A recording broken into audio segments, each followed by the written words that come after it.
At Quiting University, a group of guys stand in front of a woman named Fang Quanshui. One of them asks her to hurry up and answer. Another asks her what a young pretty lady like her has to worry about. Yet another guy says that she's fantastic. Wufan tells her that he knows that she's confused, but she already stepped into the heart that he made out of 999 roses, which is so romantic. Fang looks around in confusion and asks them to wait for a moment. Wufan then pulls out a box with a ring and says that it's a crystal that he retrieved with his great efforts from the dungeons. He also mentions that it's worth 200,000. He had kept it so he could make it into a ring and give it to her. She cannot believe he went to the dungeons, as it is a place that mortals cannot go to. He then boasts by saying that no one besides him in the university would dare to retrieve anything from the dungeons. At that moment, Yin Yongtian shows up to the scene. He walks by the girl to where the roses have been arranged on the floor. He adjusts a few flowers while saying that the curve isn't symmetrical and the flower should be facing the other way. The group of guys wonder who this kid is and what he's doing. However, Wufan doesn't notice this and keeps saying that Fang should understand his sincerity. By now, Tian is done with rearrangement and stands up, just as Wufan holds the ring in front of him and asks Fang to accept his love. Everyone's confused as to what Wufan is doing by proposing to Tian. Tian then asks the guy if the ring is for him. Startled, Wufan drops the ring box and asks Tian who the hell he is. So, Tian starts to tell him his name, but he is cut off by Wufan saying that he doesn't want his name as he's in the middle of something. He then looks behind Tian to see that Fan has disappeared. Wufan yells at his friends for not keeping an eye on her and letting her get away. They try to explain to him that Tian blocked their vision, so they couldn't see Fang. Tian then says to Wufan that he just got the flowers arranged perfectly and now he ruined them again by dropping the box on it. He also adds that it's such a mess, which is why the confession was not successful. Yangshan bends down to arrange them once again but is met with a punch from Wufan. He continues to punch him until he's on the ground. He says to Tian that he must have wanted to die if he came here and ruined his confession like that. Tian tries to explain that he just wanted to help, but he gets kicked in the face this time. The other guys yell at Wufan to beat Tian up. A while later, Tian lies on the floor beaten and battered and bruised. Wufan warns him that he would beat him to death if he ever saw him again. One guy says that's too much of a threat and the other says that Tian isn't moving, so maybe he actually did kill him. Wufan says that he doesn't care because the world has already changed and the law means nothing to him. Tian thinks that he's about to die. He can't even move his fingers and he feels so cold. But soon, all of a sudden, he does not feel any pain at all. He sees some bright lights and wonders if it is a hallucination. Suddenly, a window opens up and mentions that the system is loading and detecting vital signs. It also says that the results of the biological investigation show that this is a native species of Earth with no capabilities. Soon, the host is confirmed and Tian is asked if he would like to be healed with the options yes and no below it. Meanwhile, Fang has gathered two men to help her. She tells them all about what happened. She also mentions the fight and how Tian got beat up, so she asks them to hurry up. When they reach the place, there seems to be no one there. The guy asks her if she's sure this is the place as there's no one here. Fang tells him this is the place as the flowers and candles are still here. So the guard says that they probably left and also there's no bloodstains, so nothing much could have happened. He then tells Fang that they should go back now and that if anything actually happened they would hear about it tomorrow. While addressing her as ma'am, she says okay and tells them not to call her ma'am as she's a regular university student now. Tian is now in his bedroom, thinking about the window that he keeps seeing. He can't seem to be able to get rid of it. The system says there's a notification and asks him to check it. Instead, Tian gets under his bed to see if the window still appears, and it does. Even if he hides under the blanket, the window is still visible. Tian is frustrated at this point. He thinks how pop-ups online close, but this one won't. Even when he closes his eyes, he can see it all around him. The system continues to bombard him with the notification message until Tian yells at it, saying that he would look at the message and asks it to stop. The message informs him that he has restored his body and completed system matching. He then takes a look at his status and skills. Once he's done with this, the system lets him know that he can close the interface. Tian closes it with a sigh of relief and sinks into his bed, thinking that it finally disappeared. But now his head hurts. He wonders what this actually is. When he was beaten up, it was so clear that it couldn't have been his imagination. He had seen the window at the time too, so Tian wonders if that's what rescued him. Suddenly, the window opens up again and informs him that there's 3 notifications. In annoyance, he asks the system to open it. Then, without even looking, he closes them. His eyes hurt too and he doesn't even want to take a shower. All he wants to do is sleep. He then sees a small circular window with the number 1 written on it. He assumes it must be his imagination. He thinks that it would go away if he sleeps, so he goes to bed. He sleeps with the window hovering over him and a couple of hours pass. It's 2 a.m. and he opens his eyes to see that it's still there. He screams out in frustration. He doesn't understand why the screen won't close, so he decides to open the message and sees that he has been asked to complete one novice task. He is told by the system that he's currently in a state of low survival and his current level is 0. And his ability to withstand danger is also close to 0. So he is asked to level up immediately. Improving physical fitness would speed up the completion of tasks. Improvement of perception would help speed up leveling, and he would be granted rewards for completing novice tasks. Since he was young, Tian hated these kinds of reminders about incomplete tasks. And because messaging is too annoying, he doesn't have WeChat and also uninstalled QQ. But with this thing, he doesn't know where it came from or how to uninstall it. He then sees no other way out of this and decides to go ahead and complete the task. Weirdly enough, the moment he stands up, Tian can feel a strange power in his fists. All of a sudden, the power, angle, and posture of the punch seem to have formed in his mind in an instant. But Yangshan doesn't care about upgrading even a bit, but he won't let that incomplete message keep showing up in front of his eyes. He vows to never allow it. By the time he is done, drops of sweat fall to the ground. He checks the window to see how he did and it shows that his left uppercut skill is at 10%. It also asks him if he would like to continue. Tian chooses to continue as he hates to leave things half done. If he can't complete a task, he wouldn't start it at all. And if he has already started it, he would follow through with it till the end. The next day at Chunzheng High School, Yi tells Tian that he scored 0 in the English test again.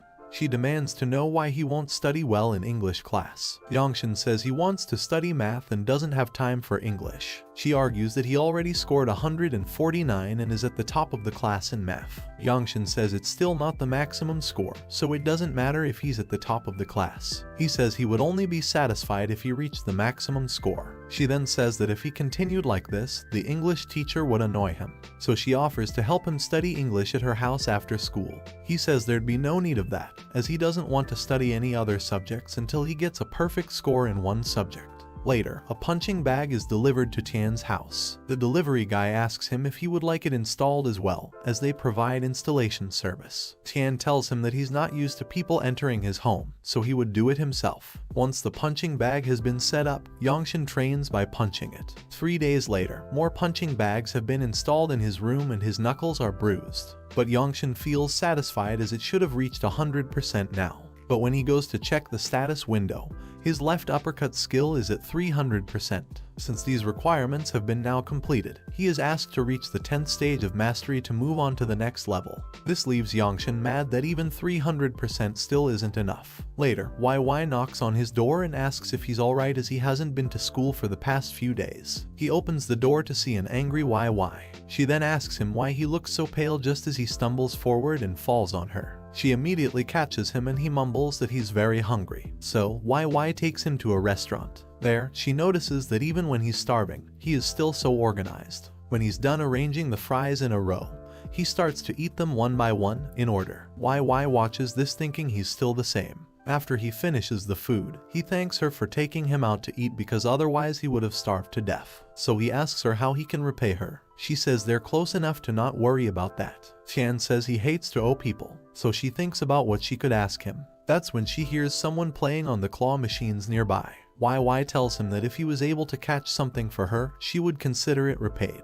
The girl who is playing the claw machine is angry as the toy keeps dropping. She notices Tian walk by and thinks to herself that he has such a powerful aura, so he must be a master. Tian plays the game and manages to grab a toy on his first go, but it soon drops. The girl feels disappointed at this, but YY asks her to keep watching. 5 minutes later, Tian has arranged the toys in one row. The girl comments that there's no point of arranging it if he can't even get it out. Then, Tian asks YY which one she likes. She says she likes all of them. So, Tian picks up a doll from the pile and when it drops, it pushes the other toys that he arranged and all the toys come out with it. Both the girls are impressed by his skills. YY keeps one of the dolls for herself and gives the rest to the other girl, who happily accepts them. Later, as they walk home, YY tells Tian that she heard that he got beat up by Wufan. So she asks him if that's the reason he hasn't been to school recently. He tells her that it is nothing and asks her not to overthink it. Once they reach her place, he tells her that he would see her in school tomorrow and wishes her a good night, while YY side-eyes him suspiciously. The next day, Woofin's guys tell him that the kid he beat up didn't actually die, but he hasn't been to school for the past couple of days. Woofin says that it was a smart choice for him to not come to school, and if he saw him here again, he would beat him up. Soon, YY shows up and warns Woofin to not trouble Tian ever again. The guys immediately burst out laughing, saying who does this girl think she is to warn them. Woofin tells her that the consequences of threatening him would be severe. He then says that since she's cute, he would forgive her now, but for that, she would have to go and play with them for a little while. Tian walks into school and his schoolmates around him whisper amongst themselves, saying that he's the guy that pissed Woofin off and got beaten up. Soon, he is given a notification which says that the novice task is now complete. So, as a reward, his perception and physical fitness have been increased by 1%.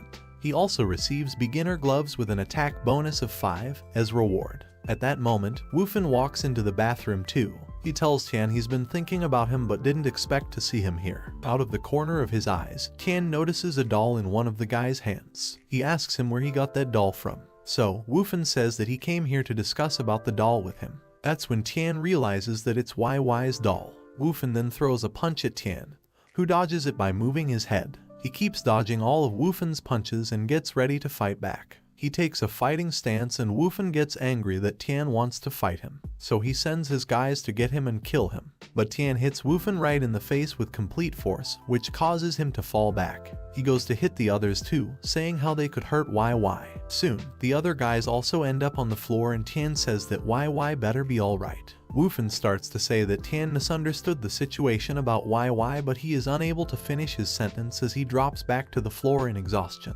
YY sits in class, thinking about how she could lose the doll. Another classmate asks her what happened and she replies that she lost a doll which was important. She continues to think where it could have gone as it was in her bag when she came to school. Another student enters the class and says to YY that someone is looking for her. She sees Tian and runs to him happily as he came looking for her. Outside the class, she asks him if he came here for something. He tells YY that he heard that she went to find Woofin, so he was worried about her. He sees that she's alright and says that's good. He then gives her the doll and tells her to not lose it so easily. YY beams with happiness as soon as she sees the doll. Tian tells her that if she loses it again, he wouldn't catch any more for her. She jokingly calls him a meanie. Tian says he would see her later and walks off. Tian has another notification which says that he has leveled up. His next task is to complete intermediate combat training. Tian is exasperated that there's more fighting involved. At the sports center's boxing gym, Tian trains hard. These combo attacks are a lot harder than the beginner move he was taught, but his left uppercut is already at 300% proficiency. If he kept training the right hook, then his combo punches would improve fast. Because he could assume things like this, his perception skill increases and so does his power. Tian notices that his strength has already been regained and his perception skill is increasing as well. And he's become so concerned about his stats lately, so he thinks that his OCD is increasing too. But no matter what that purpose is, he would rather die than not complete his progress. A few girls who are also in the gym notice Tian and talk about how he's been here all day and night for 3 days. One of them says that she likes guys who are so handsome and focused like him. Meanwhile, another guy, Kwaiting's strongest boxing champion, Senshi, who is also training, notices that Tian is getting all the attention and feels jealous. While Tian continues to punch the punching bag, Senshi catches it and says that his combo technique is off. He says he's trying too hard and that he would teach him how to box properly. Tian's beginner right hook is at 70%, so he tells Senshi to not waste his time as he wants to keep training. Senshi gets angry that Tian refused and says that he would give him what he deserves. In the piano room, Fang is playing a tune on the piano. Ben enters the room and tells her that they found something, while calling her his ma'am. She tells him not to call him that. He then tells her that they found the guy that Woofin beat up and that his name is Yinyong Tian. Fang is surprised and asks where he is. Back in the gym room, Senshi asks Tian if he thinks he's not enough to guide him. So, Senshi asks him to duel with him so he could see his true strength. Tian asks him if he wants to fight him and Senshi replies that he doesn't want to fight. He just wants to train him. By now, people have gathered around them to watch the fight. They all wonder who Senshi's opponent is and one girl says that he's the weird guy with OCD. Fang also walks in to see what all the fuss is about. She wonders why Tian is challenging Senshi. She thinks that he might have a death wish. Fang thinks that Tian was like this even when he helped her out before. He was clearly kind and with good intentions, but his personality was too direct and stubborn, so he gets into trouble easily. Senshi notices that Fang is also here, so he decides to put on a show for her. Senshi raises his arm to throw a punch, and when he does so, his punch is blocked by Tian. Senshi is shocked as it feels like he just punched cotton. So now, invulnerability has been activated and Tian's combo attack progress has reached 8%.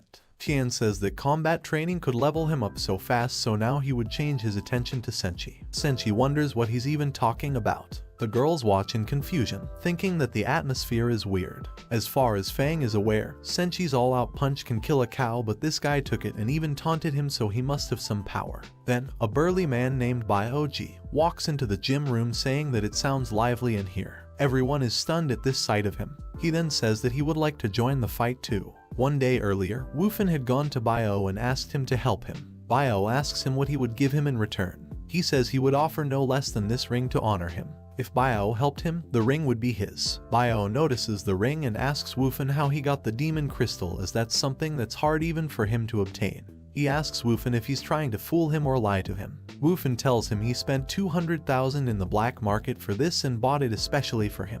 He also says that he heard somewhere that it came from the Fang family. Bio lets out loud laughter and says that he is so honest. Tempted by the ring, Bio agrees to Wufan's demands and says he would do it. The girls discuss that they should probably call security now, as these people are from outside school, referring to Bio and his guys. Senshi watches the girls freaking out and thinks that at times like this, he would be the one to protect people. So he asks Bio what his issue is and says they shouldn't involve other people. Bio, however, pays no attention to him and asks where Yinyang Tian is. He tells him that someone paid 200,000 for his life. Tian appears and asks him why he's looking for him. He also asks Bio if he's off-campus staff and why he's showing off here. So, Bio says that he honestly didn't want to come here, but he couldn't resist the demon crystal. Fang immediately recognizes the ring, and Tian understands that Wufan sent these guys as well. Bio asks his guys to surround Tian and not let him escape.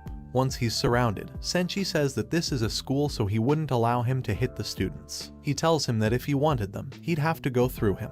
And before he can react, Senshi receives a hard kick from Bio, while the other watch in horror, thinking that it could kill him. Senshi is now on his knees, coughing and struggling to breathe, and Bio aims to punch him, but before he can do so, he is stopped by Tian. Tian reminds Bio that he's not here to fight with Senshi, and asks him why there's always people looking for him. He suggests that they should just sit down and talk. Bio laughs and asks if he's scared. He then pulls out a stick and tells Tian to ask the stick if it wants to talk. He tries to attack Tian with the stick, but he immediately moves away skillfully. Bio tries again, and he's unsuccessful yet again. Tian keeps dodging, thinking that this isn't too hard. Bio is frustrated that Tian is pretty quick. He screams out in anger and says that he would make Tian cower. He presses on one end of the stick, making it extend, as everyone watches feeling shocked. The stick has extended into a sharp-edged spear. Fang asks Ben if Bio is a hunter. Ben tells her that he's certainly got fluctuating powers, but his awakening ability shouldn't be perfect. Several years ago, the world suddenly underwent a change and monsters started appearing.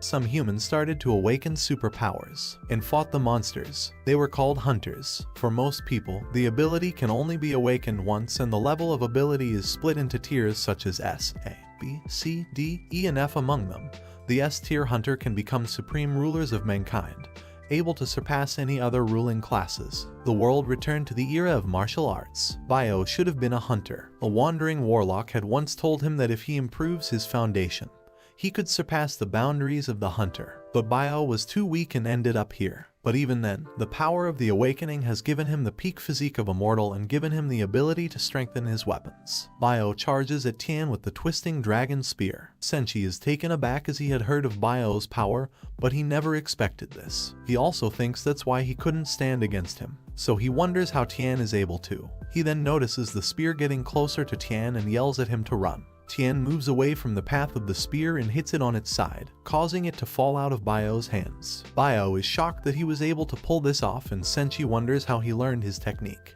He lands another punch on Bio, and because of this, his intermediate combo attack is complete. After a few more punches to his jaw, Tian's intermediate combo technique reaches 200%. His perception and physical fitness also increase. Another combo attack from Tian sends Bio flying backwards. His intermediate combo technique reaches 300%. Tian then asks if there's anyone else who wants to fight him. Tian sneezes and rubs his nose, thinking he has been cursed. He notices that the bonus of the actual combat is huge. When he hit Bio with his attacks, his stats leveled right up to 300%. But then he received a new task to level up his sidekick. He is used to it, so he thinks that he should be able to complete it fast. Also, he has noticed something important recently. His perception is much higher than normal people. He thinks this is probably the truth behind his OCD. The stronger his OCD, the stronger his perception and the faster he levels up. He also discovered that by using his perception, he could spy on a perfect status novice skill and learn it instantly, like he did with Senchi's punch before. With this perfect status, his mastery could increase exponentially, and there seems to be no upper limit to it, so he can exceed 100% several times. If he kept practicing, he could even exceed 300%. Tian does not know what this system is or what it wants from him, but he believes that if he keeps completing tasks, it would eventually run out of them and he would be free of the pop-ups and free to live. So to get this job done, he would have to prepare his tools. Right now, he would need to use his perception ability to spy on different perfect status abilities he sees in the world. Then, he could complete the tasks faster. Tian keeps himself busy every day by waking up at 5 AM and training until 8 AM when he takes a shower. He then cleans the house and ticks off items on his to-do list. The list consists of reminders for him such as turning off the water heater, closing the windows, turning off the kettle, etc. Before he leaves from his house to go to school, he completes these tasks. As he heads to the elevator, an old lady advises him to make sure to always lock his door before he leaves for school. Hearing this, Tian is mortified and runs back to see if his door is locked or not. When he reaches school, Tian is exhausted, but he notices Senchi and some guys walk towards him in an intimidating way. Tian gets angry and wonders what Senchi wants, but they all bow to him and wish him a good morning while addressing him as boss. Senchi informs him that the boxing club members all unanimously voted to make him their new leader. He tells him that he hopes that he always leads them in the world of fighting. All the club members cheer and celebrate having a new boss. They call out to Tian in unison and ask him to teach them. Tian asks them to leave him alone and runs away from them. YY spots Tian and says hi to him, but Tian is busy running away from the boxing club. Other students watch this and wonder who Tian is because he has such a huge following. A girl says that he must be the descendant of the 4 families that she has heard about. Tian finds a place to hide and tries to catch his breath. That is when 3 men walk up to him and ask him if he's Yin Yang Tian.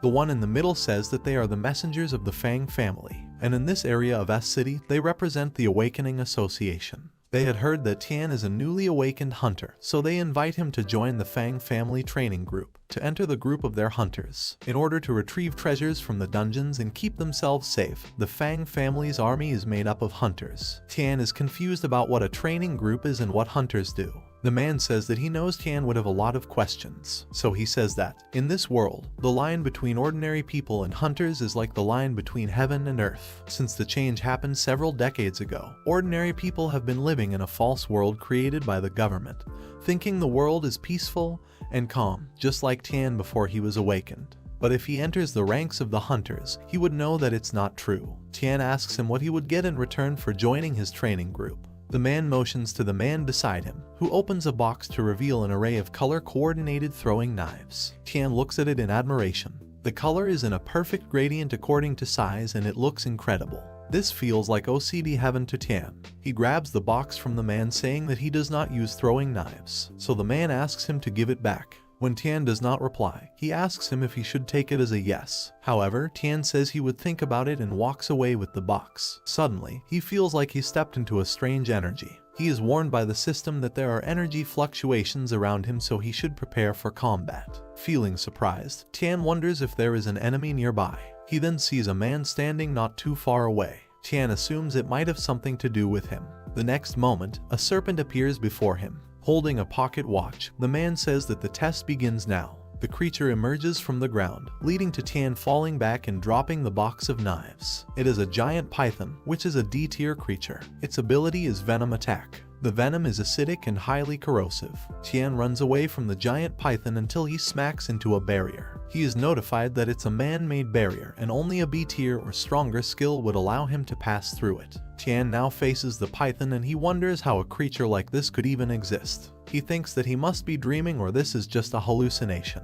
The snake hisses at him and releases a poison that stinks. The poison triggers beginner gloves, invulnerability. Soon, the giant python is within inches of Tian's face. But before it can strike him, Tian escapes. The man who set all this up thinks that Tian appears to be in school, but he is actually in the magic district number 173, which is dozens of miles away. And the giant python in front of him is very much real. If Tian relaxes even for a moment, he would be eaten. He thinks that it would be interesting to see how long Tian would last. As he keeps dodging all of the python's attacks, Tian thinks that he can't go on like this. He would have to fight back. So he runs towards it and smacks the giant python. However, he ends up hurting his own hand instead as the snake's skin is very tough. His 300% attack did nothing to the snake, and its venom acts as a good shield for itself too, so he runs away because he has no weapons with him, until he spots the throwing knives he had been given earlier. He immediately jumps down to pick one up. He is tired of running, so he decides to try using the knives. He jumps closer to the python and attempts to stab it, but the scales of the snake are no match for the knife. The man watching this thinks how Tian is too soft and not strong enough. He assumes that Tian would be an F-tier hunter at best or maybe even lower. He is surprised that he was handpicked by the representatives as he seems mediocre. He says it would not be his responsibility if Tian decides to walk away.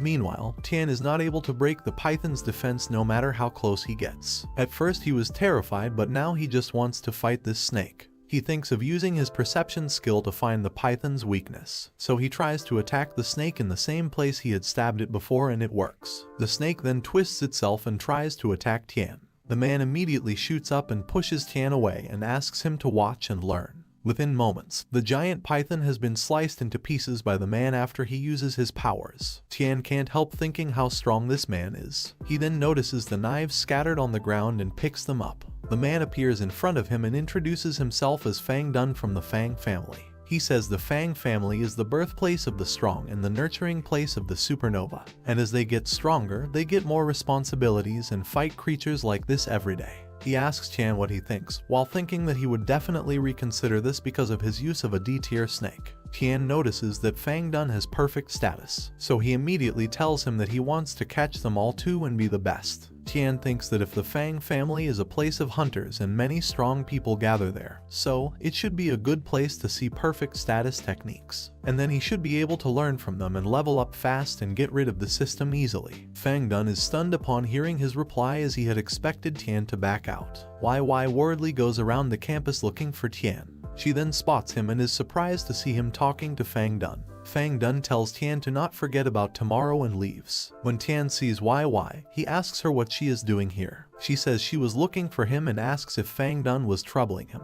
Tian says he's fine and YY argues that his clothes are dirty. He tells her that he fell and Fang Dun helped him up. She immediately rushes to him to see if he's injured. A few minutes later, after she is done checking, she asks him why his heart is beating so fast. She asks if that means he has internal injuries. Tian says in his mind that it's because she's so close to him. He hates being too close to people. He always preferred to stay a meter away. Just thinking about being near someone else's breath made him crazy. He feels suffocated just thinking about it. But when he looks at YY up close, she does not seem dirty like most people. She looked pure to Tian. She tells him to not be scared and let her know if something is bothering him. He tells her that a girl like her shouldn't spend her time worrying about others and that he could deal with his own problems. She realizes that Tian is in his complaining mode again. Tian then lectures her about how she went up to Wufan, which was very dangerous. He asks her what she would have done if he tried to fight back. He then asks her how she knows about the Fang family as she had just mentioned it to him. Meanwhile, someone hides behind a wall, listening to their conversation. YY tells Tian that she knows about the Fang family because they are quite famous. The Fang family is one of the top 4 clans. Located in City C, it has become a supplier of dungeon resources for the Ministry of Defense of Country X. It is a force to be beckoned with, controlling 10% of the dungeon resources of Country X. Fang Quanshui is welcomed and greeted by men as she steps out of her car. When she enters the building, she is greeted by more staff, who bow down to her. Fang Dun spots her and thinks that she looks very elegant and like a goddess today. Fang Quanshui asks Fang Dun if he met Tian and she also wants to know what he said. Fang Dun tells her that his power is mediocre and not worth her attention. He says that if she wanted to meet someone interesting, he would introduce her to some of the newcomers who are pretty good. Fang Quanshui says that is not needed as she trusts his judgment. She then commands him to not let any of the newcomers be lazy and mentions that they should be trained carefully. Speaking to the newcomers, Fang Dun says that Fang Quanshui will treat them all equally, and that she is interested in each of them, so they must work hard. He then comments that their footsteps are not good enough, and that the way Fang Quanshui walks is much better compared to the newcomers who are so-called hunters. One guy thinks that he does not know what he's talking about and does not want to ask either, and another thinks that Fang Dun does not need to flatter her so much. As she walks away, Fang Dun tells them that Fang Quanshui is the embodiment of wisdom and beauty. At the exact same moment, she slips and almost falls down before a man catches her. She feels embarrassed, but Fang Dun says that she did this on purpose as she is afraid of being too perfect, which would put a distance between her and the newcomers. And this is what was called wisdom. The head of the Fang family, Fang Daxang, waits in his office. Miss Fang runs in happily to see her father and says that he's back from Gyeonggi. He asks her who would look after all this if he didn't come back. She says that she still has to study or she won't have any specialty. Daxang asks her why she wants to go to an ordinary school when she's so well off. He even has everything organized for her. She tells him that she is just an ordinary girl and not a hunter. Fang Daxang tells her to relax and that the family business will soon be all her responsibility. He says that managers like them do not need to worry about their strength but rather their mind, making sure they can convince people. He also says that he has already found support candidates for her, and Master Fang Mang and Fang Jia would help her with it. She sheepishly says that she would see. He then tells her that he heard that she was interested in someone recently and sent Fang Dun to find him. He advises her that Fang Dun is scary and so she shouldn't send him to meet people as he would scare them away. She says that Fang Dun was the one who said he would go, and he had even sent a D-tier creature to test him and Tian had been able to hold his own. She also adds that if he gets scared by Fang Dun then he is not worth it anyway. But Fang Quanshui has a feeling that there's more to Tian than meets the eye. She is excited to see what surprises he has in store for her. That weekend at the Fang family training field, Tian goes around the place and thinks there are so many people here, and they have all brought expensive-looking weapons. He decides to keep his distance as some of the people look dangerous. He overhears a conversation between two guys. One of them asks the other if all these people here are newly awakened people from different provinces. The other guy replies that they are, and that all the resources from the dungeons are controlled by the 4 major clans. If one wasn't part of the major clans then they could only hunt in the areas of the dungeons not owned by them. And there are not that many treasures in these places and it was dangerous as well. Tian has a card with the number 208 on it. It is announced that all those who have received a number should come for evaluation, according to their number, out of the ability tiers, which are S, A, B, C, D, E, and F. F is the lowest. After awakening, the level is fixed, and there are only a few people in the world who can awaken their abilities. Out of those who manage to awaken, 90% are at F tier. Hunters who are at D level and above make up just 1% of that number. The number of S tier hunters worldwide is close to none. There may not even be 10. But they are powerful enough to control an entire country. In fact, the military of country M is subject to a foreigner, the only S-tier hunter of X country, G Boni. Tian waits in the queue for evaluation. When it's his turn, he is asked to place his hands close to an orb to test his power. So Tian brings his hand close to the glowing orb and an F appears on it, with a blank below it to suggest no occupation. Tian is surprised that he is just an F tier. Tiers below you are considered weak and would not be granted an occupation. From E onwards, occupations would be divided into warriors, mages, archers, assassins, summoners, and healers. 2 other guys who also just finished their evaluation make a scene out of being E-tier summoners. One of them says that he thought he would at least be a D-tier as he had summoned a great wolf once. The other guy says he can turn invisible for 5 seconds and other people had always thought he would be in a tier. Tian wonders why they're showing off. Then, another guy named Zheng Quan is evaluated as a D-tier berserker, and everyone watches in awe. Tian pauses to think while the 2 guys shrug and say that's life. Tian then checks his window where the progress is still at 1%.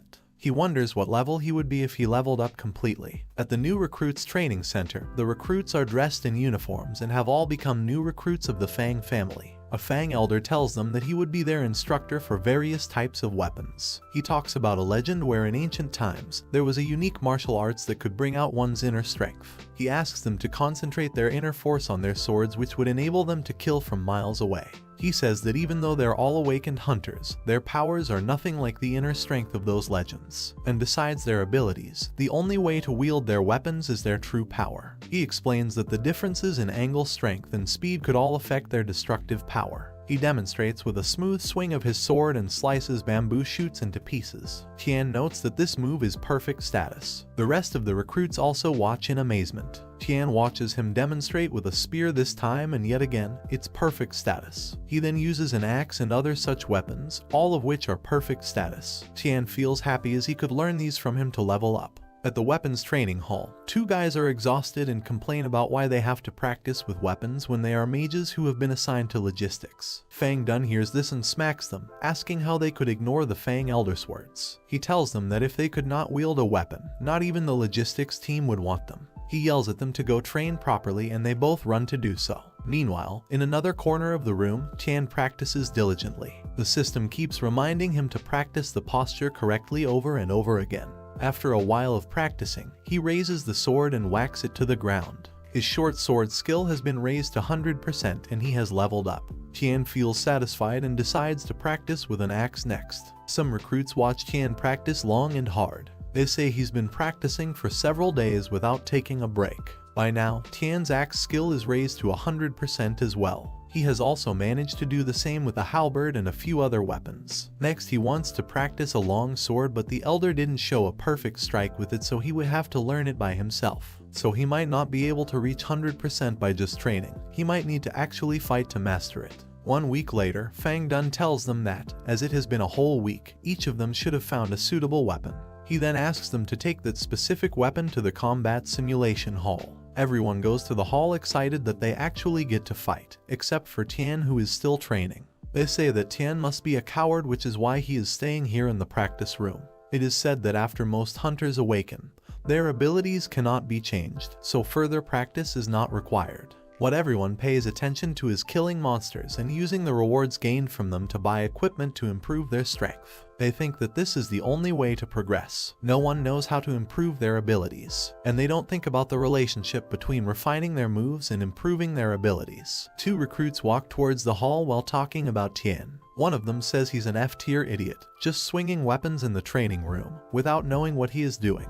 The other guy says that he is just a teacher's pet. The other recruit replies that this is just an opportunity for him to get the attention of the instructors. He also says Tian's just been chosen by one of the masters of the Fang family personally, and there's nothing more to it. Fang Chunyi, who was passing by at the time, hears this and asks them if they really have people like that training here. He says Fang Dun is getting more and more stupid. Zheng Quan is walking right behind him. Fang Chunyi notices him and asks him why he's behind him and if he has something to say. Zheng says that he's a new D-tier berserker. He then says that everyone knows Zhang Chunyi is one of a kind in the Fang family and will be getting married to the family leader's daughter. He then bows to him and says he wants his help. Fang Chunyi calls him smart and agrees. He says that since he's D-tier, he could join his team directly next month, so he wouldn't need to waste his time training here, and Zheng is grateful to Fang Chunyi. Tian is still practicing with his long sword until he reaches 100%.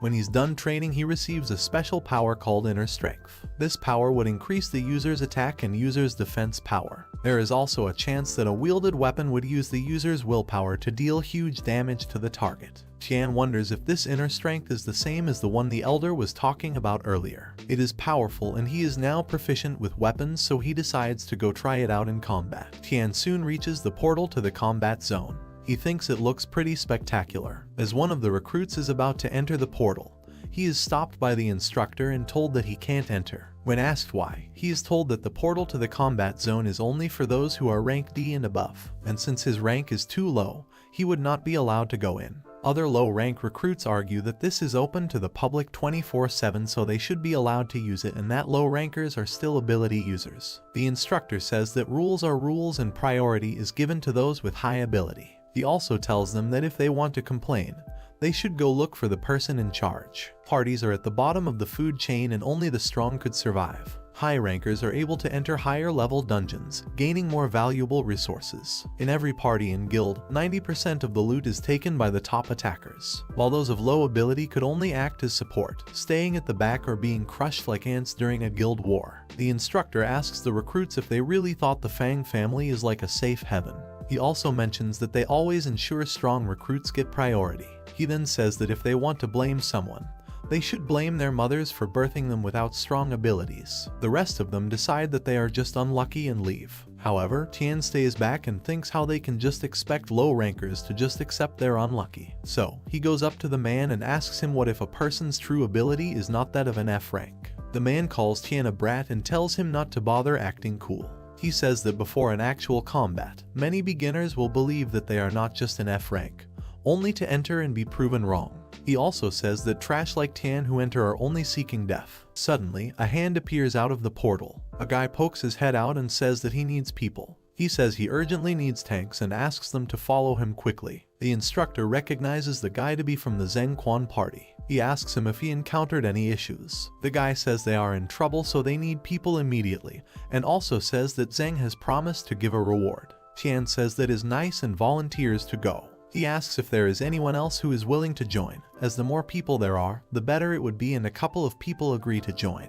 The portal leads to an underground city with netherworld demons, and the difficulty level is a simulating D rank. The recruits are battling a D rank demon boss. It seems insanely powerful for being just a D rank. Not only does it have combat skills, it also knows magic. The boss is this strong and lesser demons keep spawning. One of the guys asks Zheng Quan if they should just head back as they should not take such risks, because even though they wouldn't die in this simulation, the senses are 100% real and too much simulation could cause a person to go insane. Another guy from the party also agrees to this and says that he heard that one of the newbies before broke his leg in the simulation. Even though his leg was still there without any injuries, he could no longer use his leg. Zheng remembers how Fang Chunyi had told him earlier that if he performed outstandingly in the D-rank underground city, he would let him be a captain. So he tells his party to not give up and keep going if they are men.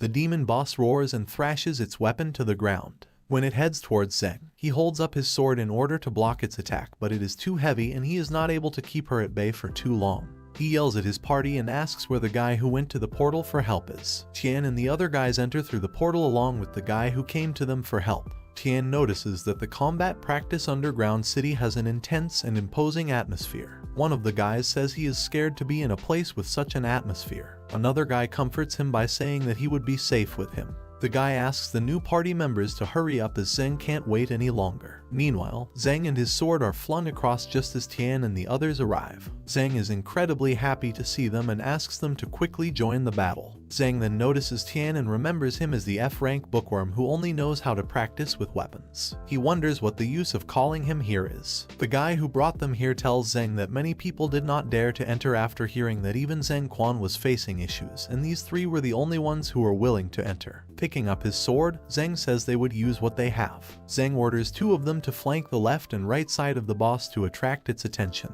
Tian and two others are ordered to just stay in the surrounding and clear the lesser demons. The demons just walk about and the guy fearfully wonders what he should do. He is then told to attack those lesser demons or else they would interfere with their fight with the boss. So Tian realizes that the lesser demons won't attack them unless they show hostility. Tian takes his sword out of the sheath and the demon notices this and closes in on him.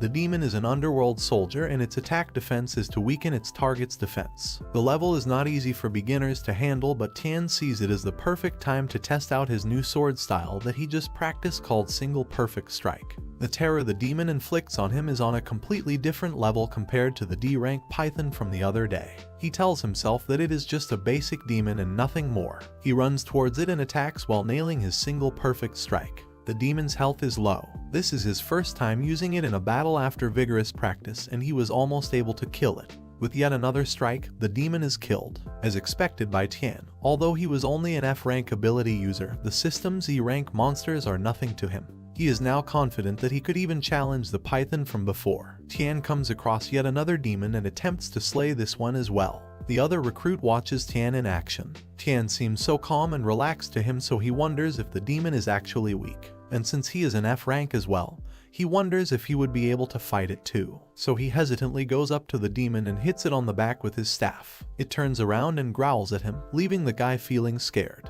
Tian then notices what's going on and tries to help his fellow party member out. He advises him to not panic as a demon of this level is not that difficult to face. He also tells him to not be intimidated by its aura. He then tells him to stay behind and watch how he deals with it. In the meantime, Zheng is battling the boss monster. He is frustrated that even after fighting it for so long, the monster's sword radiance is getting stronger and stronger, so he decides that he has no choice but to use his last resort. So he immediately activates Iron Blood. Among the 10,000 D rank hunters, only Zhang had this ability, which instantly increases his defense and power. He orders everyone to attack with him, thereby dividing the boss's attention and block its attacks. So they all rush forward towards the boss to attack it. Tian continues to fight the lesser demons while the other recruit just watches. So he tells him to not just sit there and watch and asks him what the point of coming here is if he is not going to do anything. But before he can answer Tian, the demon shows up next to him and the guy runs away, saying that he wants to go home.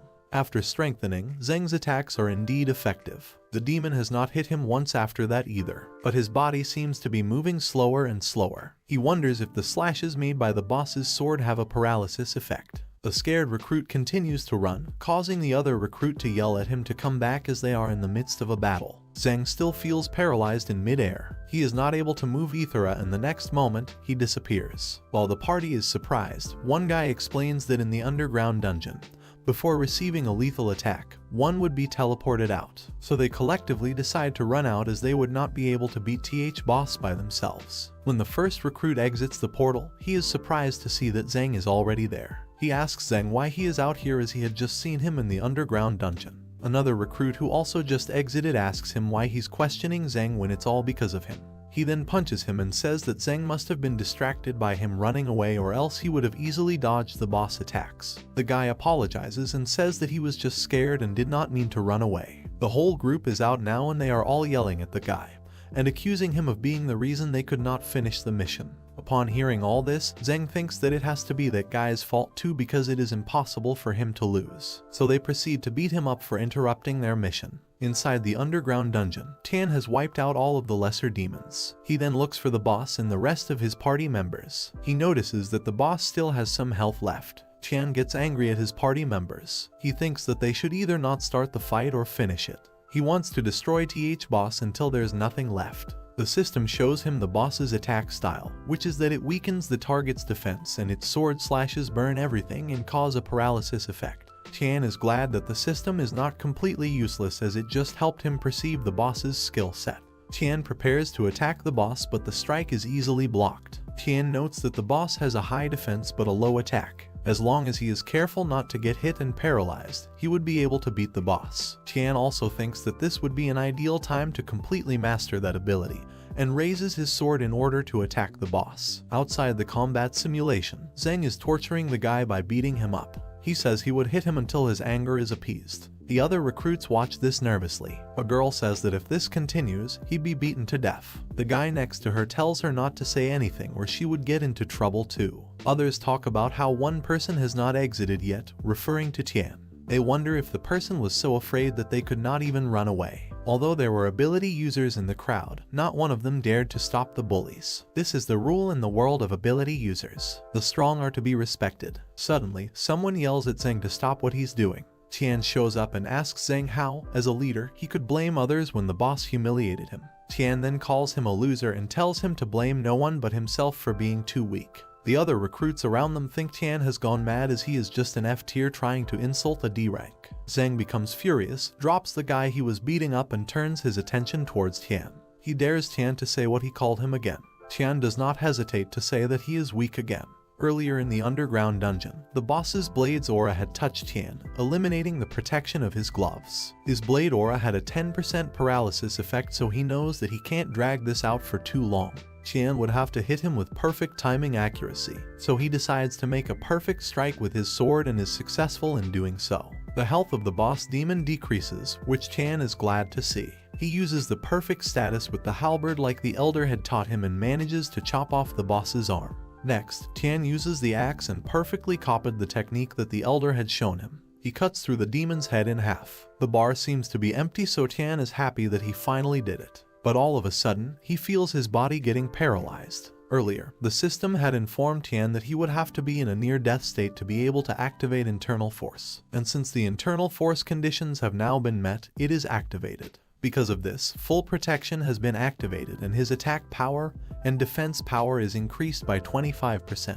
and there would also be a chance that the user's willpower would be imbued into his weapon, causing huge damage to the target. Upon internal force activation, the current negative effects are also removed. Once he has defeated the demon boss, Tian spots an object on the ground. It is a reward for beating the boss. The skill book is Nether Swordsmanship. To attain these skills, all he would have to do is smash the object. So, Tian crushes it and immediately, an aura erupts from it and surrounds him. The system shows that he has earned new combat skills called Uppercut and Combo Punch, novice level weapon skills of weapons such as Long Sword, Short Sword, Halberd and Axe, and intermediate level special abilities called the Nether Swordsmanship.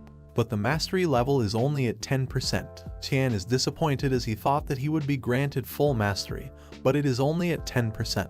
He wonders if this is happening on purpose. Back outside the portal, Tian tells Zheng that if he could not beat a boss that someone weaker than him was able to beat, then it's clear that he is nothing but a weakling. Zheng angrily swears at Tian and rushes forward to punch him, but Tian dodges it. Zheng continues to attempt to hit Tian, but they are all dodged by Tian with ease. When Zheng tries again, Tian grabs his first and grips it hard. Zheng wonders how Tian is able to do this. He can't believe an F tier is so strong. Zheng shouts at Tian to stop being so arrogant. But before anything else can be said, Fang Quanshui's voice interrupts them. She walks in and asks who allowed them to fight in the training room. In the control room, a man watches the battle that took place between Tian and the Ghost General boss. He is completely taken aback by this. The other man in the room asks him what it is. He tries to play it off by saying that it is nothing and that he got bit by a mosquito. He thinks to himself about how an F tier could beat the Ghost General boss. He then wonders if his data is wrong. He then decides that he can't let anyone find out or else he would be in trouble. So he presses on restart. Fang Quanshui questions Zheng and Tian if they know what the consequences for fighting in the newcomer area are. The instructor who had earlier prevented students from entering the portal for their low ranks shows up and asks Fang Quanshui what she is doing here while addressing her as mistress. The recruits hear this and realize she must be the legendary only daughter of the Fang family. They also say that she is very pretty and out of their league. Fang Quanshui says that she can't believe they were fighting. She asks the instructor if he was even watching over them. As the instructor tries to come up with an explanation, she notices the newcomer that Zheng beat up earlier on the floor. She asks the instructor what happened to the student as he seems to be injured. The instructor blatantly lies to her that he is a weak newcomer and got injured while training in the dungeon. She asks Ben to go and monitor them. She also asks if there is a healer among the recruits. One recruit says that she is a healer and Fang Quanshui asks her to go help him. She then wonders how the guy received injuries in a combat simulation. She knows that the instructor is lying to her face, so she thinks that if she does not do anything about this, then she would not be worthy of being the daughter of the Fang family. The girl heals the injured newcomer, and Ben returns after a few minutes and whispers to Fang Quanshui about everything that had happened earlier as it was caught on tape.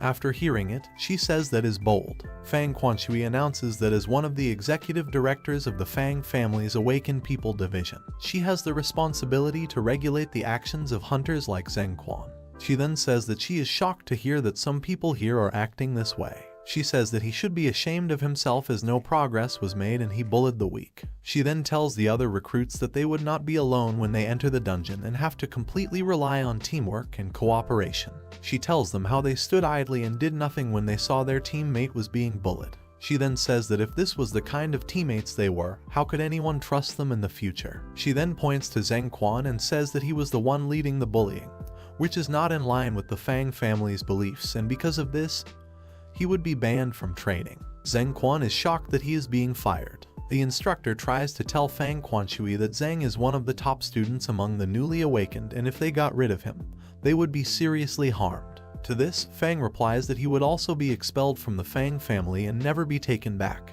As the instructor is being dragged away, he says that the master had requested him to look after Zheng Quan. However, Fang Quanshui does not reply and simply flicks her hair. All the students admire Fang Quanshui and think that she is incredible and dignified and a true heir of the Fang family. She then mentions Tian's name and the recruits think that he might be getting expelled too. Tian also sweats with worry. Fang Quanshui walks closer to him and asks him if he remembers her when they met at school before. Tian still looks up at her in fear. Fang Quanshui also notices this and thinks that he is misunderstanding. So she asks him if he does not have anything to say to her. In her mind, she thinks that if Tian bowed down to her now, she'd have no choice but to forgive him as he had helped her before. Tian finally speaks and asks her why she has to dress like that.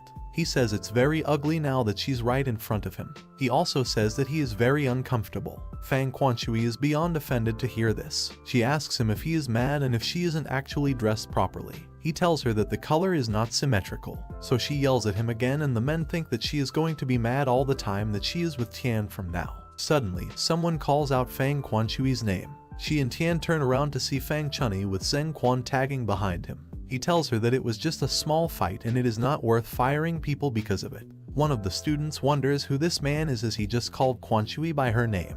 Another student tells her that that's Fang Chunni, who is the adopted son of the family master and basically Fang Quanshui's brother. Fang Quanshui tells him that he doesn't understand yet as Zheng Quan was bullying others, and if he was not stopped, he would have killed someone. She then says that if they keep someone like this in their sect, there is bound to be trouble. Fang Chunni tells her that she is the one that hasn't understood because he has allowed Zheng into his team, and if he kept teaching him from now, there would not be any trouble. He assures her that he would deal with it. When asked how he would deal with it, Fang Chunni says that they should give the person that Zheng Quan bullied a chance to beat him up, which would make it fair. Zheng Quan also agrees to this and says he would endure it. However, the guy who was bullied says that it is fine and he does not wish to do it. In his mind, he thinks that if he did it, then Zheng would bully him again for it. Tian thinks that this whole thing is well thought out by Fang Chunni, as no one would dare to hit Zheng, and this would not resolve anything. Fang Chunni says that because the guy insisted that he didn't want to hit Zheng, this is resolved now. But to everyone's surprise, Tian says that he would do it for him. Fang Quanshui questions him while saying his name, and Fang Chunni says that the name sounds familiar. So Zheng lets him know that this is the guy who got chosen personally by the representatives. Fang Chunni thinks that Tian is bold and he's also got someone who's powerful backing him. So he tells Tian that this is awkward because Zheng did not even bully him, so he shouldn't be the one to hit him. He advises Tian to not get involved with this. Tian then says that he does not care even if Zheng fights him back, but he just wants to finish their fight. He also says that if he lost, he would leave, and if Zheng lost, he would have to go. Fang Chunni agrees to this and says he does not have a reason to refuse. Fang Quanshui asks Tian if he can actually do this because Zheng is a D rank. Unable to look at her, Tian closes his eyes and replies to her. He says that he has to do this so Zheng would not bother them any longer. Seeing this, she angrily asks him why he's doing that, and Tian asks her to stop coming closer to him. Fang Chunni wonders what's going on here as he had just heard them arguing a minute ago. And Quanshui wasn't normally like this, so he thinks that she might know him from somewhere. He also wonders if he's a relative of hers, but then decides that he can't be as he knows all her relatives. Before the fight begins, Fang Chunni reminds Zheng Quan to hit Tian hard, and Zheng asks him not to worry about it as he is stronger than Tian. Soon, the fight between Zheng and Tian takes place, and the other newcomers cannot seem to believe that Tian is just an F tier, and he is able to hold his own against Zheng Quan. He's able to swiftly dodge every single one of Zheng's blows. The recruits can't understand how Tian is able to still be standing after so long despite going against a D rank. Soon, Zheng enters a state of blood rage and is desperate to kill Tian. He continues to attack him but is unsuccessful. Tian realizes Zheng is really out to kill him and decides to test out his new ability called Nether Swordsmanship. So, Tian gives this new skill a shot, and within moments, Zheng's strong sword is sliced into pieces. Zheng is absolutely shocked and wonders how Tian broke his sword like that. The other recruits cannot believe that an F tier was able to beat a D tier. They are all amazed that Tian won against Zheng Quan. Fang Quanshui tells Fang Chunni that Tian is a lot stronger than he thinks he is. Fang Chunni doesn't reply to this. He thinks about how there was a weird, ghostly aura around the blade, which increases the cutting power. He recognizes it to be Nether Swordsmanship, which Tian could have only received from defeating the Ghost General. He then thinks that there's no way Tian could have defeated it as he's just an F tier. So he questions if the entry test was incorrect. Fang Chunni then says that he did not realize how pathetic Zheng Quan was, and so he would remove him from his raiding party. He then goes up to Tian and says that the entry test must have got his power level wrong. He also says he wants to take Tian to get tested again so they don't underestimate his abilities again. Tian replies to him by saying that he doesn't care about what power level he is and that he doesn't need a rank title to prove his strength. Fang Quanshui convinces him to take the test again too, as she believes his result was wrong as well. She also says that if he gets a higher result, he would be able to enter the higher tier dungeons, enter the raiding party, and it would overall be more convenient. Fang Chunni also informs Tian that he could make sure Tian gets into a raiding party if his strength is really that high. In the testing room, they wait for the results. Soon, the results show that Tian is just an F tier. The person conducting the test also says that he is really an F tier, and his readings are very ordinary. Fang Quanshui says that the test must be malfunctioning. The woman tells her that they've used the best technology at their disposal for this and Tian is nothing but an F tier. Fang Chunyi believes there's no way Tian could have beaten the D tier dungeon boss if he's just an F rank, so he wonders how he was able to receive the nether swordsmanship skill. Meanwhile, Tian assumes that maybe because his powers come from the system, the test was not able to detect it. Fang Chunyi then assumes that Quanshui probably lowered the stats of the Ghost General so Tian could achieve the Ghost Sword ability. He angrily thinks that Tian is a threat. He then asks him if he wants to join the raiding party and go to the dungeon next week. Tian asks him what he means as he just went in today. Fang Chunyi says to Tian that today was just a simulated test for newcomers to get some experience for the dungeon. He then says that he wants Tian to go into the dungeon for real because he knows that he is strong enough. Fang Quanshui tries to reason with Fang Chunyi by saying that he is still just an F tier, and going into a dungeon for real is too dangerous. Chunyi tells her to calm down and says that it would just be a routine E rank dungeon. He also adds that even though Tian is an F rank, he managed to beat Zhengquan who is a D rank, so an E tier dungeon should be easy for him. Fang Chunyi asks Tian again if he would want to go in next week. Tian takes some time to think about it. Actual combat experience would help him to level up much faster. He could also upgrade his skills much faster in the dungeon and that might help him get rid of the system. So Tian says that he would join in. Fang Chunyi walks up to Tian while saying that is excellent. He then puts on a glove and shakes Tian's hand and welcomes him to the Fang family's raiding party. He tells him he would see him next Friday, and then says that when he's in the dungeon, he might run into some issues, which he wouldn't be able to help with. In the dungeon, dark monsters appear. It appears to be connected to another world, which is constantly transporting monsters in.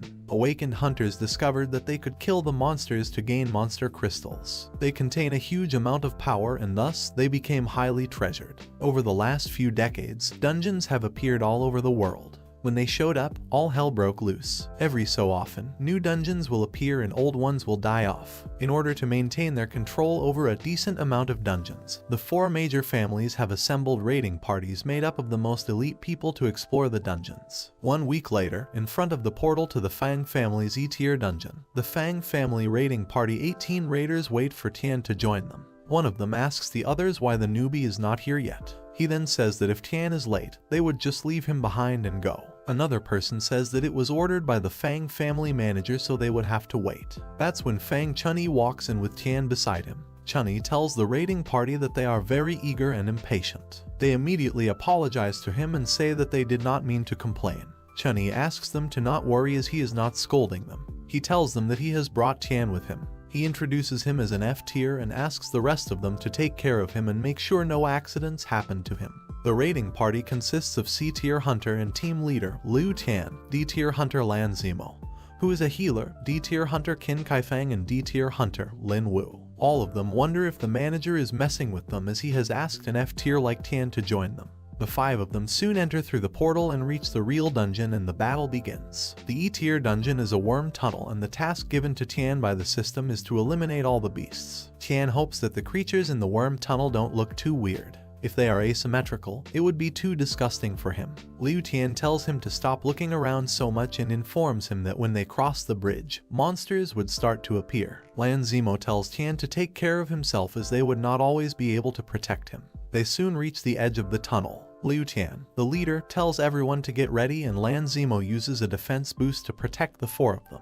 The monsters come rushing out of the cave and the hunters charge forward. Tian wonders why she did not give him the defense boost. He then assumes that she may have forgotten to do so. She tells Tian to not hang around at the back because otherwise he would not get any reward. Tian does not care about the rewards and so he also moves forward towards the monsters. The other 3 are already battling the monsters. Tian joins them and immediately slices one of the creatures. Liu Tian compliments him and asks him if he is not scared of being in a dungeon for the first time. Lan Zimo also watches Tian continue to slay creatures and thinks that even though Tian is an F tier, he won't go down easily. Soon, a monster gets close to Lan Zimo and she immediately activates Succubus Temptation, which enables her to control monsters for a short time and make them do whatever she wants. She then plans to give Tian a mishap. Tian has just stabbed a monster but is not able to pull the sword out. It seems stuck and Tian thinks that the sword must have been poorly made. Suddenly, a monster sets its eyes on Tian.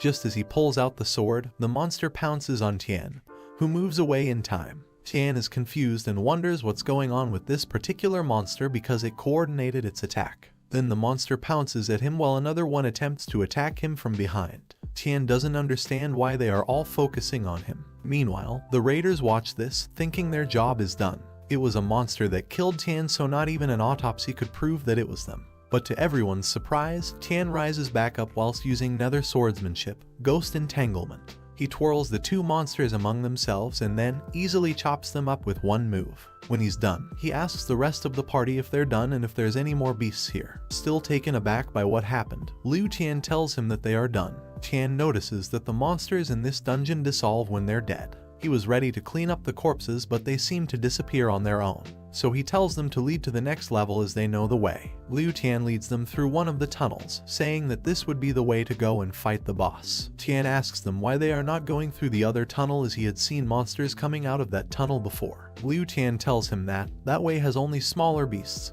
and if they went this way, they could meet the boss. So going that way would be pointless. So Tian tells the group to go that way and fight the boss, and that he would go the other way. He says that he would not be comfortable until the dungeon is completely cleared. Lan Zimo asks the other raiders if Tian noticed her actions and decided to go separately on purpose. Liu Tian tells her that he doesn't think Tian is that perceptive, so to find out, he asks her to go with him.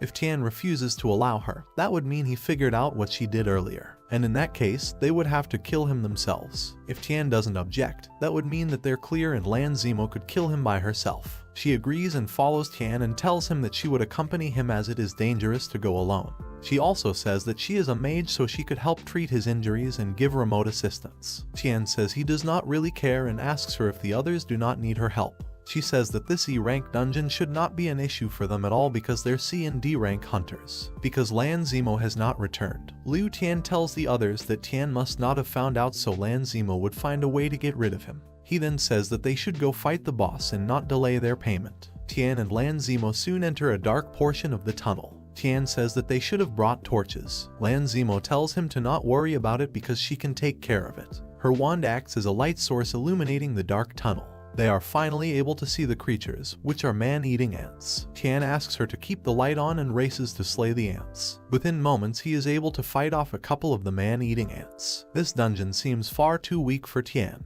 He thinks that it may be because he managed to fight a D-tier boss before. This task does not seem difficult at all. The man-eating ants fall victim to his swordsmanship one at a time, and soon, he is done defeating them all. However, the system shows that only 30% of the task has been completed. Lan Zimo watches this and thinks that this is too easy for Tian. She wants to find a way to turn off the light. Tian leads the way and Lan Zimo follows. Suddenly, he stops and shoves his arm inside the walls of the tunnel. Feeling puzzled, Lan Zimo asks him what he is doing. Tian says that since the creatures are big and small, he figured that there may be some hiding in the crevices. He asks her to help him while he looks, and she thinks about what a weirdo he is. Soon, more creatures have appeared and Tian once again manages to slay them all. After fighting off the ants for half an hour, Tian's task completion level is still at 60%. They reach the end of the tunnel and it's a dead end. Tian is surprised because he is not at 100% completion yet, but there are no more creatures here. Lan Zimo then says that this cliff is very high.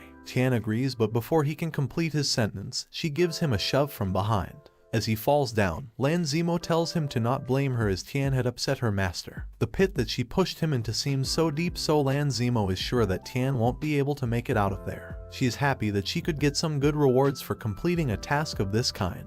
However, in the pit, Tian hangs midway with the help of his sword, which is wedged in between a ridge. He can't believe that Fang Chunni had asked these people to kill him. He's also not able to see anything, so he thinks that he might have fallen down quite a bit. He tries to think of a way to get back up to the cliff, but then he sees a light glowing in the distance, so he decides to get to the bottom instead and check it out. So he pulls out the sword and allows himself to fall for a bit of a distance and then lodges his sword in between the rocks again. He can now clearly see that what he saw earlier was water, so he jumps down to the ground beside it. From the cave nearby, a swarm of E-tier ghostly moths fly out. These creatures release a toxic powder into the air which weakens their prey, then finishes them off with their razor-sharp mandibles. So Tian tells himself that he can't waste time with the ghostly moths. He uses inner strength and nether swordsmanship and swings his swords around at the moths. Almost immediately, the ghostly moths get sliced into tiny pieces and are defeated by Tian. The system then lets him know that the dungeon boss called Armored Insect has also been defeated by the other hunters, and therefore 99% of the task is now completed. Tian is surprised that even after beating the boss, the task completion level is at 99%.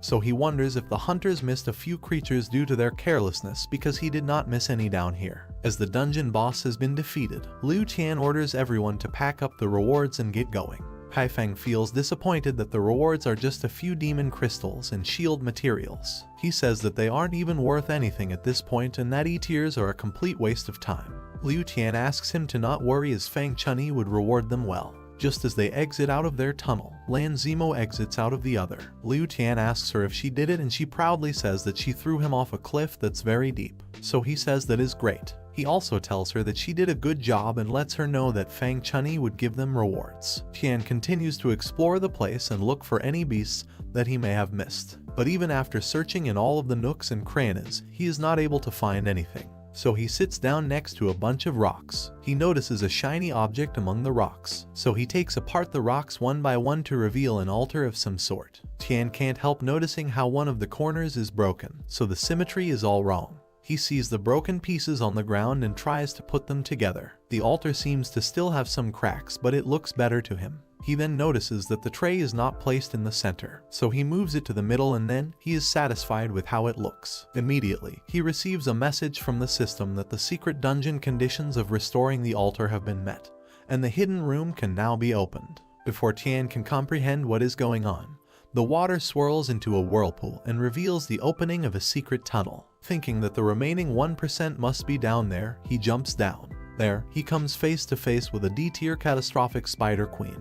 This beast could attack with corrosive, use restraining webs, shoot venom, and its claws and mandibles are razor sharp. Tian is unfazed that there is a D-tier monster in an E-tier dungeon. The catastrophic spider queen jumps at him to attack, but her attacks are slow enough for Tian to dodge, so he is hopeful that he can beat it. Suddenly, she shoots her restraining webs at Tian. The web wraps itself around him and Tian is unable to escape. While he is restrained, she shoots venom at him. Soon, poison is detected in Tian's body by the system and the catastrophic spider queen gets closer to him while Tian thinks that this may be how he dies. Because of the neurotoxins, Tian is entering a semi-coma state, and the poisoning progress is at 51%. Tian opens his eyes and wonders how he's still alive. He looks up to see the catastrophic spider queen gathering other smaller spider creatures. Tian realizes that she wants to feed him to her children. The poisoning progress is soon at 62%. Tian reminisces about a conversation he once had with YY. She had told him that there would always be an antidote near the place where there is a poisonous substance. Tian had told her that is something one would only find in a novel and such things do not exist in reality. YY says that is not necessarily right and that living beings are connected by a symbiotic relationship. If something is poisonous, then the only thing that can live beside it must be something that has the ability to resist the poison. Otherwise, it would be impossible for it to stay alive.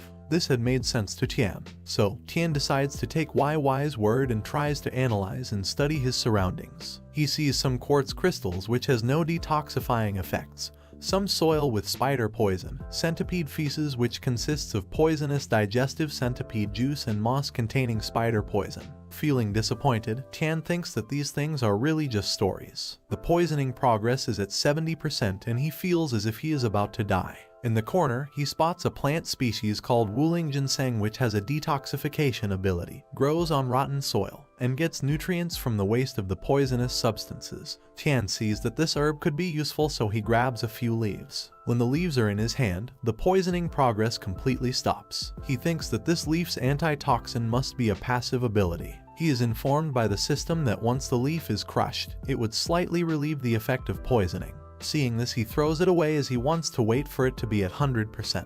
He keeps waiting for it to fill up completely while thinking if he should take the leaves and crush them or not. Soon the poison progress is at 93%, and the spider queen calls out to her children and tells them to eat him. As they crawl closer to Tian, the poison level reaches 100%. Because he has collected 100%, Tian has gained permanent resistance to this poison. Tian is amazed as he thought he was going to die. He didn't know that the system would have this kind of function. Tian then plucks some leaves to crush them. He also grabs his sword and kills some spiders. Tian now feels refreshed as the poison state has also been removed. However, the spider queen is furious that Tian has killed her children. She shoots out her restraining web at him again, but this time he dodges it and cuts it with his sword. While dealing with huge monsters like the Spider Queen, The scope of its attacks could be limited while fighting in close range, so Tian gets closer to her. When he is right under the Spider Queen, he pricks her with the sword and dashes forward in order to cut her open. This angers the Spider Queen, who shoots out more restraining webs to the ceiling of the cave. So Tian plucks some more of the ginseng leaves when suddenly he feels something hurt his leg. It's the children of the Spider Queen. Tian slices this one too, once again making the Spider Queen furious. It doesn't take too long before she transforms herself into a catastrophic giant spider woman berserker form. Tian is surprised but not scared. He jumps and runs in an attempt to dodge her web attacks. He notices that the attack pattern hasn't changed much. She also stays in a high place, so Tian tells her that won't stop him from hitting her. But his attacks bounce off of her. Tian is bewildered as this is his strongest skill. He is soon caught up in a maze of her webs, and after a couple more shoots, Tian finds himself trapped. He has absolutely no room to move. He realizes that the Spider Queen is really smart and this was its true intention. Tian is frustrated that he did not think of cutting the webs one by one. He thinks that he should have known that this was the Spider Queen's plan all along. Even if he cut them carelessly now, the originally inactive spider threads would be activated and the situation would become worse. The Spider Queen shoots out poison at Tian again. He crushes the leaves again, thinking that it might not work, but it gives him 30 seconds of poison immunity. Making use of this opportunity, Tian immediately shoots up towards the Spider Queen. She notices him and also shoots out her webs at him. Tian skillfully cuts right through the web and stabs her spinneret easily as it doesn't have any armor protecting it. He realizes that this is the Spider Queen's weak point and continues to stab her. Soon, the catastrophic Spider Queen explodes and falls apart. He waits and sees that there won't be another phase of transformation. The other smaller spiders crawl up to him and look at him as if they're begging for mercy. However, Tian says that he wouldn't have come searching for them if he didn't want to kill them all, which is what he does. Soon, Tian's mission to eliminate all the beasts in the underground city has been completed. For this, he receives a storage ring which he could use to store objects. The ring would shrink the objects and store them, which could then be pulled out whenever he needed them. His gloves are also upgraded into intermediate level gloves, and he could gain physical and poison defense once per day. Nether swordsmanship has also been leveled up after complete mastery has been reached at level 1. He also notices that his actual combat has boosted his stats a lot. His radar chart has grown a lot too. Soon the chart would be complete. For completing the underground city's hidden mission, Tian receives a jigsaw fragment. He picks it up and is puzzled that there is just one piece. The system informs him that if he collected all the other jigsaw pieces, he would be able to restore God's bone. Seeing this, Tian throws away the jigsaw piece because he does not want to go through the trouble of collecting them all, and just one piece would be of no use to him. But the piece automatically fixes itself onto the floating window. Tian tries to grab it out furiously, while thinking that this system is always making his life more difficult. The mysterious God's bone fragment appeared and energy fluctuations have appeared in all the portal around the world. The world's strongest people have all felt that something will happen. The 4 raiders show up at Fang Chunni's office. He asks them how it went. He hopes that they haven't let people find out that there's something fishy about Tian's death. Lan Zimo tells him that they wouldn't dare to not finish a task that their manager has given them. She also tells him that she pushed Tian into a bottomless cliff, and as long as he cannot fly, he would be dead. And once the portal closes and his corpse is teleported out, it'll seem like he fell and there won't be any trace. Fang Chunni says that this is a great achievement, for which they would be rewarded handsomely. He then grabs hold of Lan Zimo and asks her to tell him what she wants, and says that he would definitely grant that. She says she would not dare to make requests because anything that he gives her would be good. So Fang Chunni tells her that she is very thoughtful. He also says that he would treat her well while grabbing her, leaving her feeling uncomfortable. He then asks them to hurry up and go settle their accounts at the appraisal hall, and that he would give them their rewards later on. He tells them to act miserable when they get there and not let anyone get suspicious of them. At the appraisal hall, they walk up to a counter and Liu Tian says that they're here to report their results. The woman behind the desk says that the mission statement said that this group was a 5-man team. So she asks them where the 5th member is. They immediately act like they're upset and dramatically say that even though he was an F tier and had great potential, they couldn't protect him and so he died. She says that's a disaster. However, in her mind, she thinks why they are acting like this because someone dies all the time in dungeons. After checking their rewards, their total is 239,675. Suddenly, a voice calls out to them and tells them to wait. It is none other than Tian, who shows up with his own bag of rewards. Lan Zemo and the others are stunned that Tian is still alive, so Tian asks her if it's because she told them that he died. She has nothing to say in return, so the woman at the desk asks him to bring out the resources he got. He takes out some crystals from the bag, and from his storage ring he pulls out more magic crystals. Although the crystals are not big, there are plenty of them, and the woman is surprised at the profit they earned, which amounts to 493,645. She says that even if this is divided between 5 people, each person would get almost as much profit as one can get from the C-tier underground city. At the Fang family meeting room, an assistant briefs Fang Daxang on everything that happened that day. He asks her to tell him about the income anomaly in the underground city that she mentioned. He asks her which underground city it is. She informs him that it was the insect cave, and according to the settlement staff down there, the income has almost doubled. Fang Chunny gets up immediately upon hearing the words insect cave. The girl explains that there's a guy named Yin Tian who single-handedly submitted almost 500,000 worth of magic crystals, and the total income has almost reached 1 million, which is 50% of the Fang family's share. Fang Quanshui gets up too after realizing that she's talking about Tian. Fang Daxang asks what happened to both of them and why they're making such a fuss. They both immediately say that it's nothing. The elder says that Tian is an F-tier hunter who joined them recently and that Fang Quanshui personally recruited him. Quanshui sweats nervously and doesn't know what to say. Fang Daxang says that this is rare for her to choose someone, so he asks her if she knows him since back then. She shyly says that he is a student in their school, and after she saw his strength, she told Fang Dun to pull him into their drill group. Fang Chunny angrily says that the Liu Tian squad that Tian joined is his subordinates group, and they had told him that Tian left the team without permission and didn't obey commands. He also says that Tian acts strange and does not seem like a good person. The elder speaks up for Tian by saying that Tian is very hard-working and has the best score in the weapon class that he taught. He also mentions that he actually likes him. He then says that as far as he can tell, Tian seems to be a person with integrity and not someone who would steal things. Fang Chunny stares at the elder in fury and thinks that it looks like he must be tired of living. The girl then reads from her report. She says that according to underground city statistics, all of the income is normal. Only the insect cave's income is increased, so this should rule out the possibility of pillaging. So Fang Daxang says that when they put it this way, it sounds like he's still an F-tier but a talented person. Fang Quanshui replies that even though he's an F-tier, he can defeat a D-tier. She says she doesn't know why his strength evaluation is always at the F-tier. So Fang Daxang says that's good. And since Tian is able to make money so well, he suggests that they should put him into the assault team officially. And since Fang Quanshui is the one recruited him, he would be her subordinate. He then says that he's also thinking of letting Quanshui participate in the company's affairs. He also says that she would have to build her own assault team afterwards. Fang Chunny angrily thinks how Liu Tian is such a good for nothing, as he wasn't even able to do such a small task. Fang Daxang notices this and asks him why he looks like that and if he has something to say.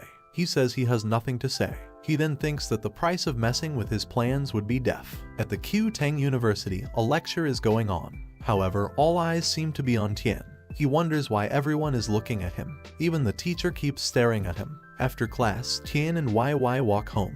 She asks him where he's been recently because she hasn't seen him, and he's also not replied to any of her messages. Tian says that he's just been too tired to come to university, and his grades are good enough, so being gone for 2 weeks wouldn't make a difference. So she says that she heard people saying that he joined the Fang family. So she asks if it has anything to do with him not attending classes. Tian wonders who let that slip and just tells YY that he doesn't want to join the Fang family and that he has no abilities. YY realizes that Tian doesn't want to talk about this, so she decides to let it be for now. As they pass by an alley, they see a couple of guys and a girl beating up someone. Seeing that they're bullying him, YY shouts at them to leave him alone. One of them tells her that she's getting the wrong idea, while another guy tells her to not stick her nose where it doesn't belong.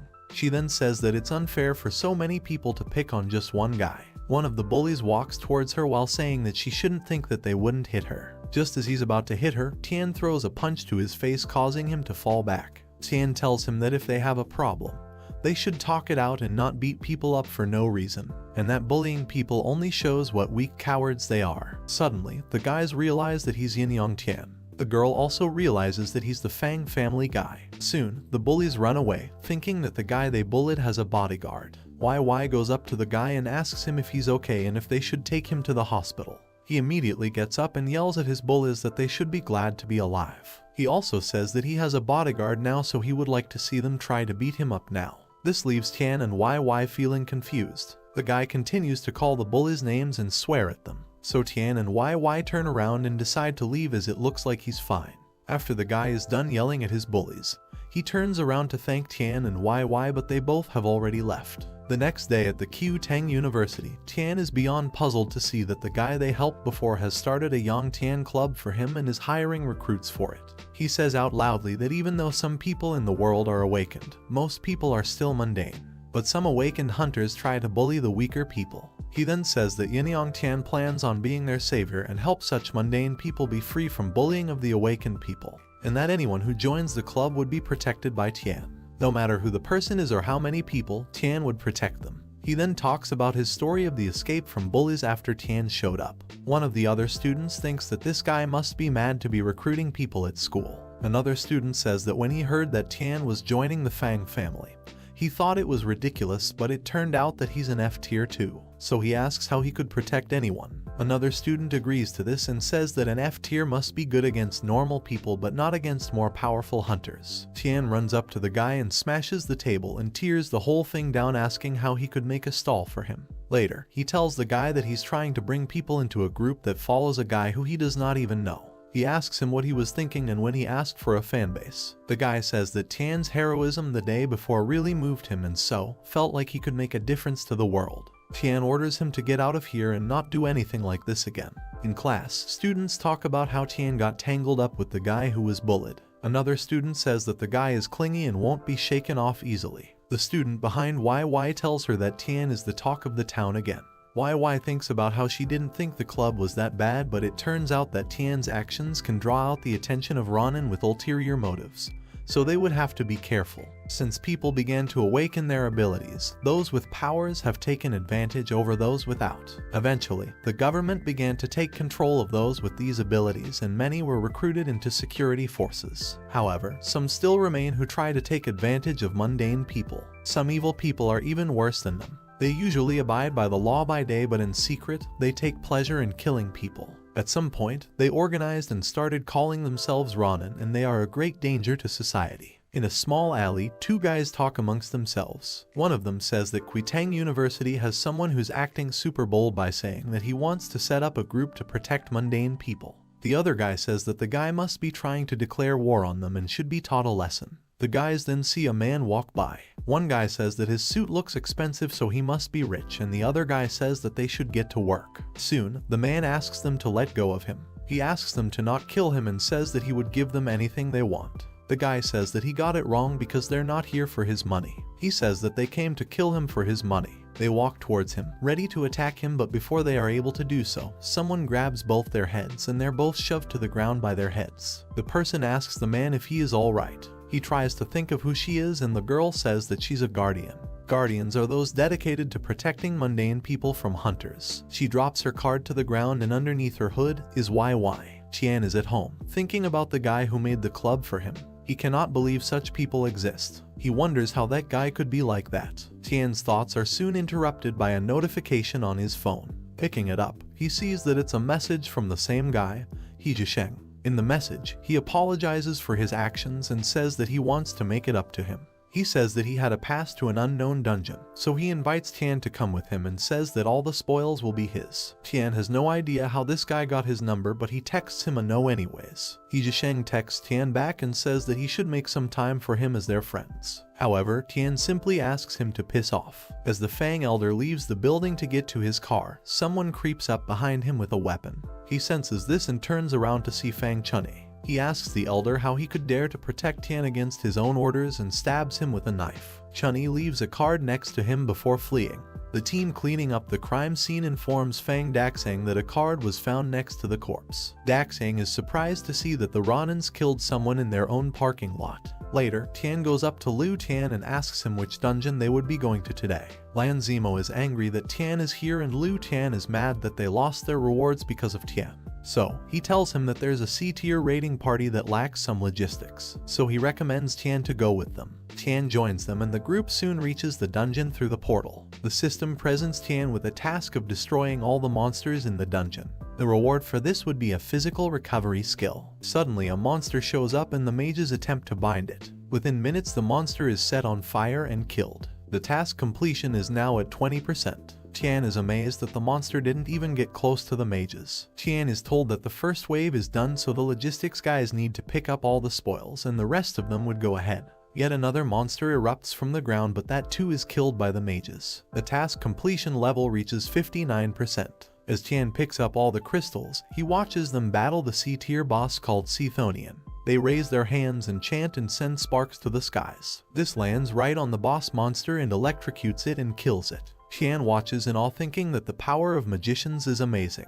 One of the mages tells the others that they should go home and then they can go shopping later. As Tian walks towards them, he spots two blue spikes in the ground. When it moves, he sees that it is actually another monster. Tian tells the group that he would kill it. One of the guys tells him to not bother, as that tortoise's defense is very high, and even a B tier or a tier master wouldn't be able to break its defense. He also mentions that last time, the Fang family had hired an S tier hunter to come kill it, but the magic crystals it dropped was only worth about 20 yuan, so it wasn't even worth the time and effort. A girl says that since it has a high defense and no offense, it's fine to leave it. She tells him it's more like an NPC and asks him to not to bother it. However, Tian doesn't believe that the tortoise is that tough, so he tries to attack it, which is when he realizes how powerful the tortoise is, as his hands hurt a lot. So the guy tells Tian that they should head back, but Tian says he wants to give it another go and asks them to go ahead without him. The rest of the party leaves while thinking what an idiot Tian is. Tian swings his sword many times at the tortoise in hopes of injuring it, but it doesn't work. Since this has no effect on it, Tian decides to calm down and think about what to do.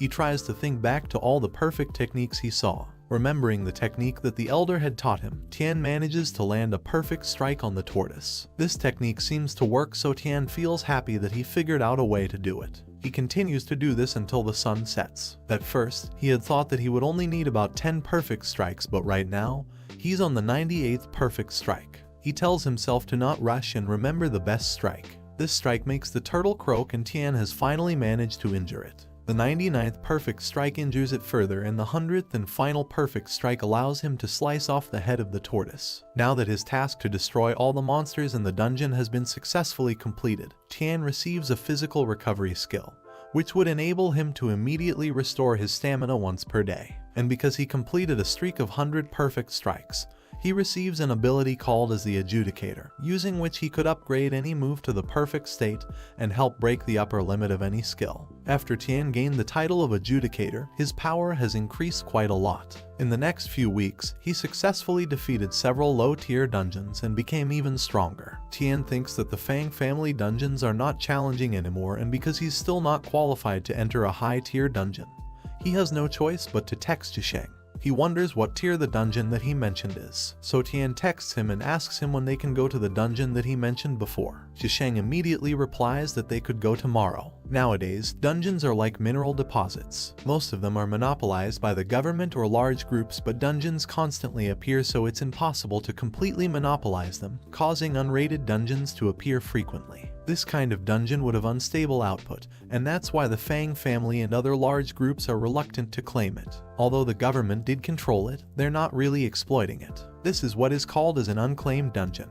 Anyone can enter this kind of dungeon as long as they have the entry permit. A lot of scattered cultivators that don't belong in the big family's drill group go to these dungeons to train. When Tian reaches the place, he meets Zhisheng, who greets him and introduces Tian to Sidhu by saying that he is from the Fang family. He then introduces Sidhu Yanyu to Tian and says that he swiped through a lot of huge unclaimed dungeons in a half-year time, so he's a star among cultivators. Sidhu yells at Tian and asks him why he didn't come earlier, and made him wait for half a day. Tian shouts back that the meeting time was 9 o'clock and he arrived here on time. He asks Sidhu if he's trying to pick a fight with him. Zhisheng whispers to Tian that Sidhu has a bad temper and no patience, and asks Tian to bear with him because they would need to cooperate in the dungeon and it wouldn't be good to start a fight here. He then asks Tian to wait there so he could go take care of the procedure for entering the dungeon. So he goes up to the guards and says that it's been a while since he saw them. Tian thinks how this guy was able to get the permit to the unclaimed dungeon all by himself, and so one shouldn't always judge a book by its cover.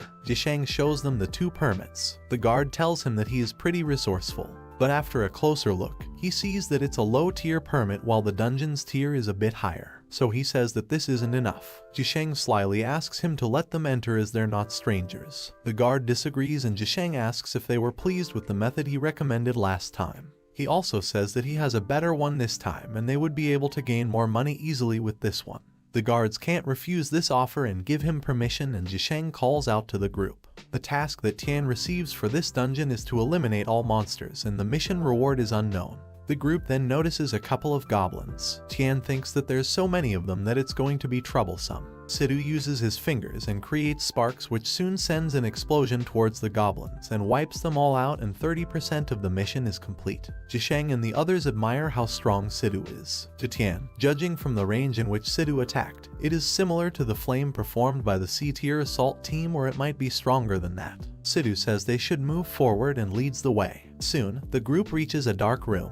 With just a snap of his fingers, Sidhu creates a light source that brightens up the place. A bunch of goblins with weapons are headed their way.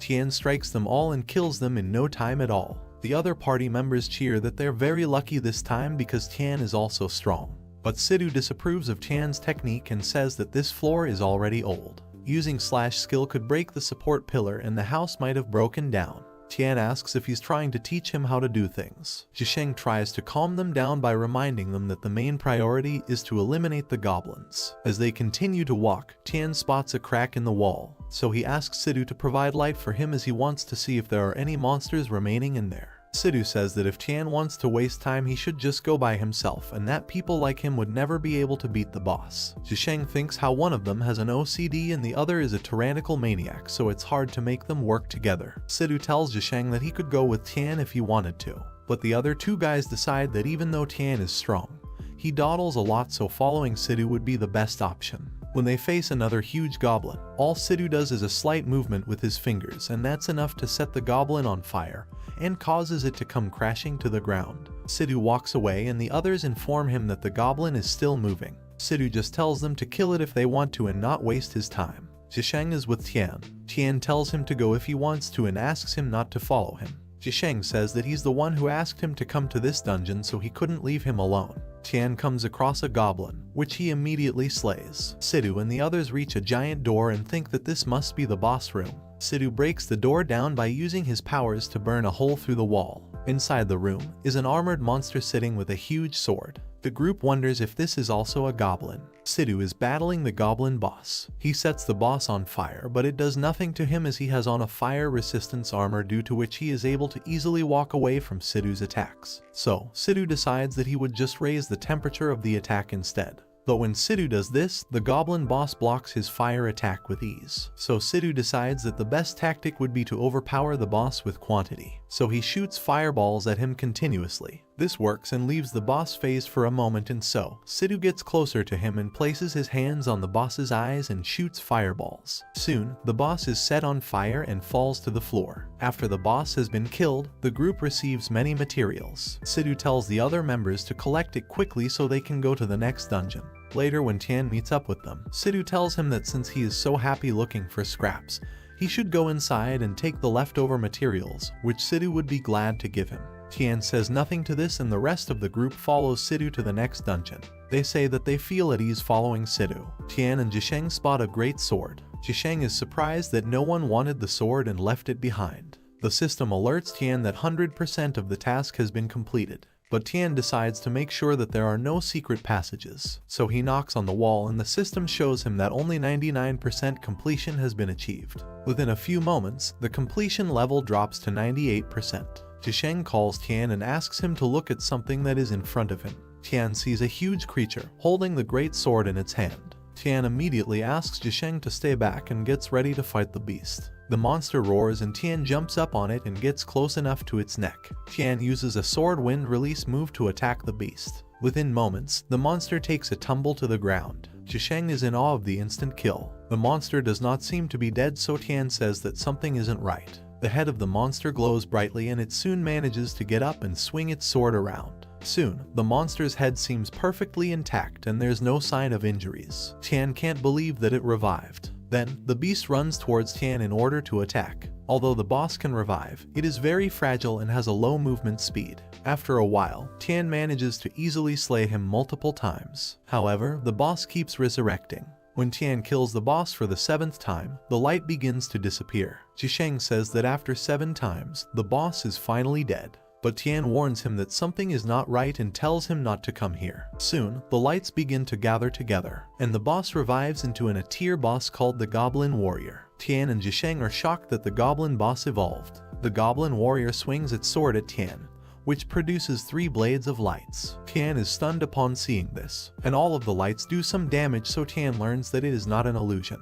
As he scrambles to think of ways to fight the Goblin Warrior, it comes running at him while swinging its sword. Tian manages to run away from it, but not for long as his back hits a wall. The Goblin Warrior has him cornered and Tian thinks that he's going to die. But suddenly, the Goblin Warrior stops its advances, leaving Tian confused. He then notices Zhisheng using a shadow taunt skill to stall the boss for a while. Zhisheng tells Tian to think of something in the meantime. He then yells at the boss and runs away, leading him away from Tian. Tian is surprised that his skill is shadow taunt, and he noted that it was even enough to affect a tier boss, so that skill must be high tier. Even though Tian had killed the boss many times, it still prioritizes its attack on Zhisheng. Zhisheng's hate value was higher than his, but since it looks like Zhisheng only has shadow taunt skill, he may not be able to hold on for long. So, Tian decides to do something about it. He activates Adjudicator skill. This would enhance perception to the perfect state. This works perfectly as Tian is now able to see and know their movements even when his eyes are closed. He then yells at Zhisheng to stop taunting the boss and asks him to go hide. Tian faces the Goblin Warrior once again, but this time, he feels like he can sense and calculate the boss's moves. The Goblin Warrior uses a 5 lights chain slash, which Tian immediately perfectly copies. Using this, Tian successfully defeats the boss, who gets sliced into pieces. Tian then says that his sword technique is more perfect than the Goblin Warrior. The mission progress finally reaches 100%, and as a reward, Tian receives an ability called the Substitute Puppet. This would allow him to withstand 9 fatal injuries and increase his speed for 5 minutes. However, it would be weakened once time passes and he would be paralyzed for 24 hours. After leaving the dungeon, Sidhu felt dissatisfied and immediately led the team into another unknown dungeon. The team is currently in the Arctic permafrost. Led by Sidhu, the group walk around when they spot a giant bird hovering above them. It is a B-tier boss named the Ice and Snow Bird. The group members are glad that this is the boss. One of them says that Sidhu's fire element can easily restrain the bird's snow element, so this would be their win again. With a few simple hand gestures, Sidhu shoots fire attacks towards the bird, but it immediately flies away and escapes. Sidhu notes that the bird is very agile, so he decides to overwhelm it with quantity like he did previously in the other dungeon. He shoots fireballs at it continuously, hoping to bring the bird down. However, it ends up falling on his group members as the flames are being blown back by the bird. Sidhu wonders if the bird boss has an ice and wind dual attribute, so he conjures up a giant fire attack and flings it towards the bird. But the bird sends down a shower of ice spikes down on it and puts out the fire, and the remnants fall on the team again. Sidhu is frustrated that the flames are not able to melt the ice spikes. Sidhu realizes that he is restrained by the bird's attributes. The others run for cover and say that Sidhu is troublesome. At that moment, the bird flies right above them and drops more ice spikes, blocking their way. They try to come up with a plan to escape and Sidhu creates an opening for them by melting the spikes with his flames. They thank him for his help and before they run away, they ask if he is not coming with them too. Sidhu tells them to not underestimate him and stop the nonsense and leave. Soon, the bird attacks Sidhu again with its ice crystals. Sidhu raises his hand and tries to melt the spikes with the flame attack. Meanwhile, Zhisheng and Tian walk out of the dungeon with the rewards. Zhisheng is overjoyed that he earned so much today. Tian tells Zhisheng that he would give him his share after he changes it to money. He also says that they would split it equally. They both then spot Sidhu, followed by their team members with burns and frostbites. Zhisheng asks Sidhu what happened to him and what boss made him so embarrassed. The other members say that the boss was too strong and had both ice and wind attributes and that Sidhu was restrained. Feeling intrigued, Zhisheng asks him what the boss looked like. Sidhu tells him to not ask what he is not supposed to ask. And since Zhisheng just came out of the dungeon, Sidhu tells him that he shouldn't have followed someone like Tian in spite of him telling him that it would be a waste of time. Zhisheng tells Sidhu that it is not true and that he never actually killed the boss. He explains to Sidhu that the goblin boss had 9 lives and kept resurrecting until it became an A-tier boss, which they both defeated after a lot of effort. He then shows him the rewards that they were granted. Tian tells Sidhu that his impatient personality is not a good thing and that it is better to be as steady as he is. He also says that he is the one that beat the boss and it is Sidhu that is wasting his time. This angers Sidhu and Tian tells Zhisheng that they should get going. Before leaving, Zhisheng tells Sidhu that that would be all for today and that they would work together next time. Sidhu feels disappointed that even when just encountering a boss and not even defeating it, he could not protect his team members. He feels ashamed that his own attacks hit them. He then thinks to himself that maybe it is time to end the team just like his father had said. At home, Tian is checking out the reward he was granted for defeating the A-tier boss, the stand-in puppet. He thinks about how before this, he had received the ability to fully recover his strength daily and now, he could say that he has 9 lives with full physical strength. Tian's phone beeps with a message. He opens it to see that it is a message from Fang Quanshui. She says that the training group would be holding a competition tomorrow for new members to select talents who could enter C-rank dungeons and above. She also mentions that Tian has to come tomorrow for the competition. The next morning, at the arena of the Fang family, it is announced that the annual audition has started again, and that today would be the day where recruits would get to see whether they get the chance to enter high-tier dungeons or not. Fang Daxing sits on a throne with Fang Chunyi and Quanshui beside him. The announcer then says that the group selection has ended and those who are in the top 8 will get a new spot. He also says that there are 112 applicants this year, so there would be many exciting performances to look forward to. Everyone in the crowd cheers out of excitement. Quanshui asks Tian if he is confident enough. He replies by saying that he is not familiar with others as Chunyi watches them intently. 2 recruits have an intense fire and ice battle. Soon, it is Tian's turn to fight. His opponent is Yang Yang, who is a subordinate of Coach Fang Dun. The announcer says that one is a high-profile F-tier rookie, and the other was in 9th place during the previous year, so they would wait and see the result of the battle between them both. Yang Yang says to Tian that he was 1 place short of entering the advanced rating team last year as only 8 members would be chosen. So, he says that this year, he has to be promoted. As soon as the announcer tells them to start, Yang Yang charges at Tian.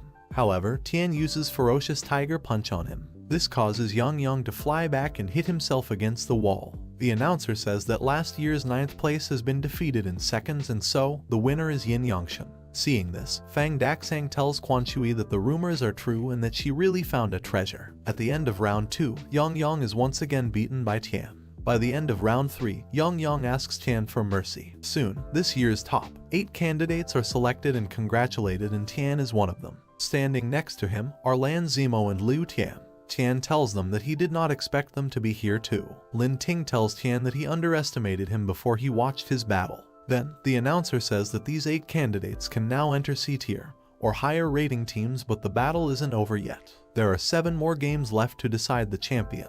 The champion would receive rare props that would be presented personally by the owner. Fang Daxing says that to spice up the fight, several special weapons and props would be offered. The players would be free to choose a weapon according to their own characteristics. He then says that he hopes that they would contribute to an exciting duel. So, a half-an-hour break is given for the players to pick their weapons. Fang Chunyi uses this time to instruct Liu Tian, Lan Zimo and Lin Ting to kill Tian no matter what weapon they use. He also says that he would arrange to get them the best weapons. Lan Zimo says that Tian is incredibly strong and this would be difficult to execute in public. Chunyi says that he has already made arrangements. Since Tian's favorite weapon is a long sword, Chunyi has already smeared weakening poisons on all of the sword handles provided. He then says to his team that after Tian touches it, the poison will begin to work and then they must wait for him to weaken and then pretend to kill him by mistake. So then, this would definitely prove that they are innocent. Lin Ting says that if Tian is strong enough, he would naturally meet him in the finals and then he would deal with him himself and not use methods like poisoning, which is easy to notice. Fang Chunyi says that the post-match autopsy is under him so no one would figure it out. He then asks Lin Ting if he is doubting him. Lin Ting replies that he would not dare to do such a thing. After the break, the competition begins again. The announcer invites the players to come and choose their weapons by hand. Tian walks up to the swords and can't help thinking that the decoration of these swords are too much. Even the hilt and gauntlet are asymmetrical and none of them seem to be as good as his own sword. So Tian walks away from there without picking any weapon. The announcer says that he is very confident to do so. Fang Daxian says that Tian has a lot of personality, and Fang Quanshui tells him that Tian has obsessive-compulsive disorder, and that maybe the weapons are not to his taste. Fang Chunyi is disappointed that Tian did not pick any weapon. The very first step in his plan has gone wrong. But then, he thinks that this does not matter because as an assassin, Lin Ting has stealth skills and it is easy for him to stab at close range. He thinks that even if Tian had managed to dodge his first attempt, the ending would still be the same. The first round of the duel begins and it is between Lan Zimo and Tian. She is worried that Tian is using his own sword. The host announces that the battle has begun, but Lan Zimo immediately raises her hand and says that she abstains. The host is surprised to hear this, so she says that she has made it to the top 8, so she has qualified for the admission to the high-tier dungeons, so there would be no need to battle anymore. The other recruits get angry after hearing this and protest that she should go away and not take up a spot if she does not want to battle. Fang Chunyi thinks what a coward Lan Zimo is, so Tian wins the first round and the second round begins. It takes place between Lin Ting and He Yuan. Lin Ting wins the battle. A few more rounds later, the finals take place. This is between Lin Ting and Tian. The host says that this is going to be a fierce battle which leads to cheers and excitement from the crowd. Fang Daxian says that things have gotten interesting as Tian is from Quanshui and Lin Ting is from Chunyi,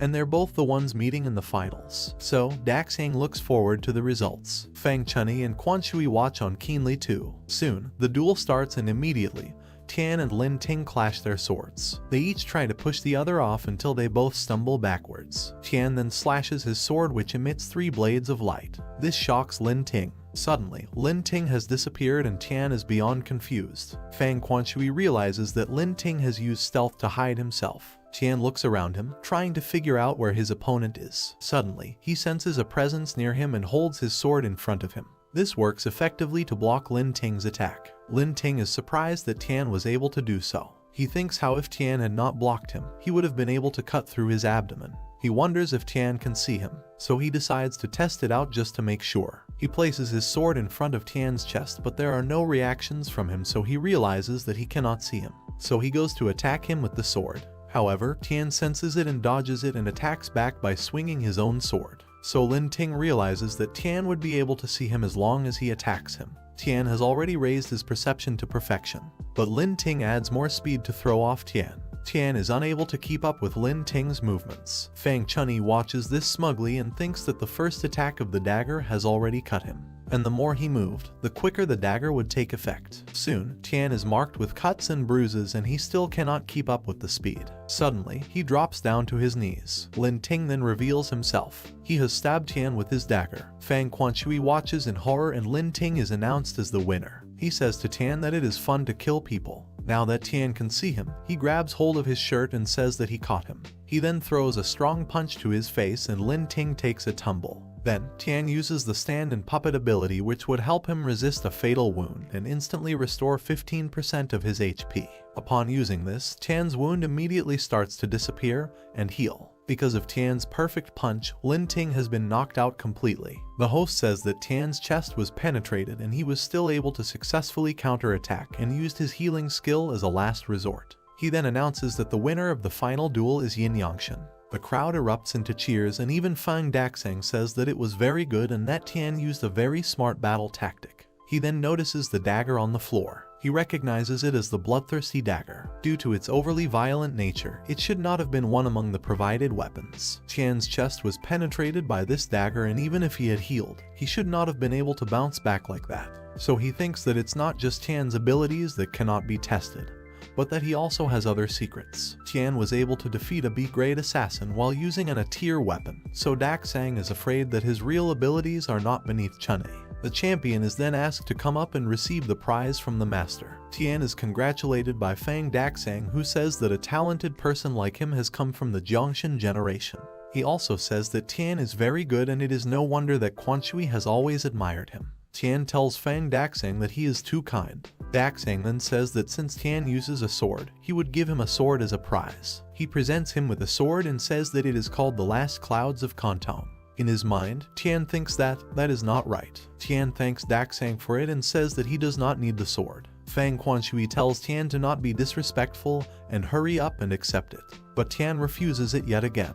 Fang Chunyi yells at Tian, asking him how he could dare to refuse something that the master had given him. Fang Daxang says that it is okay and asks Tian what he wants since he doesn't seem to like the sword much. He begins to say that he does not want anything, but he drops to the floor. When Tian wakes up, he is at the hospital. A nurse comes up to him and asks him if he woke up already. Tian tries to think of what happened, so she tells him that when he lost consciousness, his heartbeat was irregular, and he was sweating profusely, so she did not expect him to wake up so fast. She also says that those with abilities are quite strange. She then asks him to wait because she is going to call the master. Tian thinks that losing consciousness must have been because of the side effects of the stand-in puppet.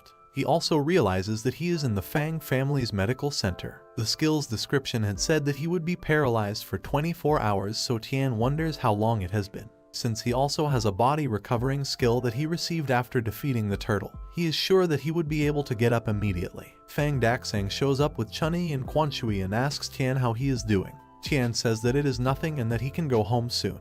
Daxang tells him that he is very healthy because even though he was stabbed by that dagger, he only had to rest for half a day. If it was anybody else, a mere touch from the dagger would make them require a month of rest. In his mind, Daxang thinks that winning Tian over would be worth it. He also tells Tian that he has a good feeling about him and his abilities, and that his willingness to follow Quanshui is also fortunate. He then says to Tian that since he did not like the sword that he gave him, he could ask him for anything and it would be granted. He then says that he and Chunyi would leave as they have a lot of business to take care of and that Quanshui would keep him company. But Chunyi just stands there and doesn't move. So Daxang asks him if he doesn't have things to do. Chunyi does not reply, so Daxang says that he would give him a task since he has nothing to do. He says that the dagger that Lin Ting used in the competition was not provided by them. And since he is his person, Daxang asks him to investigate it. Chunyi looks at him in anger while Tian thinks that Fang Chunyi was the one to give the dagger to Lin Ting. Fang Chunyi leaves the room angrily. He thinks how all these years he has been conscientiously helping the Fang family and the union and recruiting talent. Everyone in the family has heartfelt admiration towards him, so he thinks why Daxang is not pleased with him. Years ago, when Chunyi was a kid, Daxang had adopted him because the Fang family did not have a son. He raised Chunyi as an heir, so he wonders why he is aiding Quanshui now. Chunyi had thought the family would be his sooner or later and Quanshui would be his as well. Everything had changed ever since Tian had showed up. He thinks that the situation has changed, so he would need to contact his own family. At the Fang family villa, Fang Chunyi is sitting by himself with a drink. A voice asks him why he is contacting them. Fang Chunyi lets the person know that there is no security camera here, so he could come out as there is no reason to hide. A guy comes and sits beside him. He reminds Fang Chunyi that he had said that he would soon become the head of the Fang family, so he asks him how the progress is going. Fang Chunyi tells him that a problem has arisen because he thinks that Fang Daxang may be suspicious of him. He continues to say that Daxang has begun to foster Fang Quanshui's power, so Chunyi thinks that Daxang wants to hand over the position to her. He says that he even tried to get rid of the people under her a few times but was quite unsuccessful, so it would not be possible to peacefully succeed as the head. So the guy replies that while he is still the #1 successor, he should go and kill Fang Daxang. Fang Chunyi says that he needs to help him do so, because even though Fang Daxang is old, his skills and abilities are still there. The dangers of directly killing Fang Daxang are far too great, so he would need the Cayenne family to set something up. So the guy asks him what his plan is, and Fang Chunyi says that the key piece of the puzzle would be Fang Quanshui. He also says that he needs the Cayenne family to send some highly skilled people to kidnap Fang Quanshui, and then they would send out a message saying that she is held captive in an unclaimed underground city. There are a lot of unclaimed underground cities, and Fang Daxang would send everyone from the Fang family to look for her as she is his only child. There is also a high chance that he would personally go and look for her, and no matter what happens, they could use this chance to split up contact between Fang Daxang and his skilled fighters, so they could then lure him to the place that they set up and kill him. Chunyi also says that kidnapping Fang Quanshui would be their safety net. But if Fang Daxang really is unbeatable and somehow manages to escape, the plan is to just kill Fang Quanshui. And even if Fang Daxang wanted to change the successor, there would be nobody else to take over, so he would have no choice but to pass the position to him. The guy then says that he would and go inform the master immediately, and that they would execute the plan tonight. Fang Chunny says that there would be no rush, and if the plan is executed too directly, it would easily cause a mishap between the two families. He then says that he has already thought of who to blame for it. At the Fang family building, a meeting is underway. Fang Daxang says that as everyone already knows, the bidding reports that they submitted were all unsuccessful, and that they were all stolen by the Cayenne family. He then asks if anyone has any other thoughts to discuss regarding this matter. Everyone, including Quan Shui and Chunny, just look down and keep quiet, without saying a word. The executive director, Fang Huan, yells that there is nothing to discuss as the strategic reports that they submitted were rejected, and it was only because the Cayenne family submitted theirs a few hours before the Fang family could. She then says that it could have been a coincidence the first few times, but it has been like this for the past couple of months. So their internal documents must have been leaked. So, she angrily says that there must be a traitor among them. Fang Daxang says that he thinks so too, and then asks Fang Chunny what he thinks about all of this. Fang Chunny says that he also thinks that there is a traitor among them, but what is important is to examine which underground city was stolen by the Cayenne family, and figure out a timeline, and that way they could figure out when the traitor appeared and also determine the scope of who the traitor may be. Fang Daxang says that is also what he is thinking, because based on the investigations, the leak of secret internal documents happened around half a month ago. During this time, all of their bids were the same as the Cayenne family, so Fang Huan says that they must separate and investigate everyone who joined the Fang family during that time. So, Fang Daxang asks Fang Quanshui if Tian had entered the family half a month ago. She says that he did, but he is only an F tier, so he does not have the authority to access those documents. She also mentions how these days he only comes to raid the underground cities on weekends, and then after the raid is finished, he would leave, so it is not possible. Fang Huan yells at Fang Quanshui to not shelter Tian just because Tian is under her. Fang Daxang orders them to stop the discussion and then says that this issue will be dealt with according to the rules, and Tian would not be excluded from it. So Fang Quanshui has no choice but to agree to it. Fang Daxang then instructs the members of the family to withdraw the training and mission qualifications of all the new people of the past 2 months, and then rule them out one by one. After the meeting is over, Fang Chunyi tells Quanshui that she should not be disappointed because she may know a person but not their heart, and so she would not know what kind of person Tian really is. He then tells her to wait for the results of the investigation and asks her not to worry about it. He also says that even though Tian says he has OCD, he is just faking it, and he is pretending to be cold just to knock her confidence down so that he could approach her. He also says that Tian hangs out with women all the time and his personal life is very messy. Fang Quanshui then says that he must be talking about YY, who is just his childhood best friend.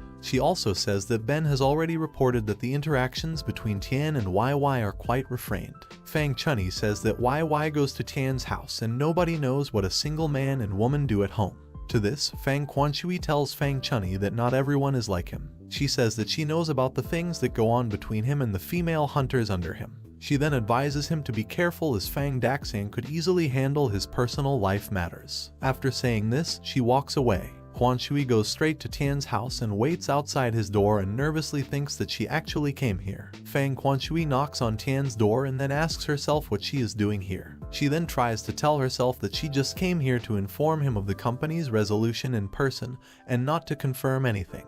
She then hears panting sounds from inside the house, so she puts her ear to the door and wonders what the noise is. After listening to the noises again, Fang Quanshui gets suspicious and thinks that maybe what Fang Chunyi said must be true. So she bangs on the door and asks Tian to open it immediately. But YY is the one that opens the door and Fang Quanshui is surprised to see her. Tian then walks towards the door, shirtless, and asks YY who is at the door. He then notices Fang Quanshui and asks her what she is doing here. Fang Quanshui cannot believe what she is seeing and neither can Ben.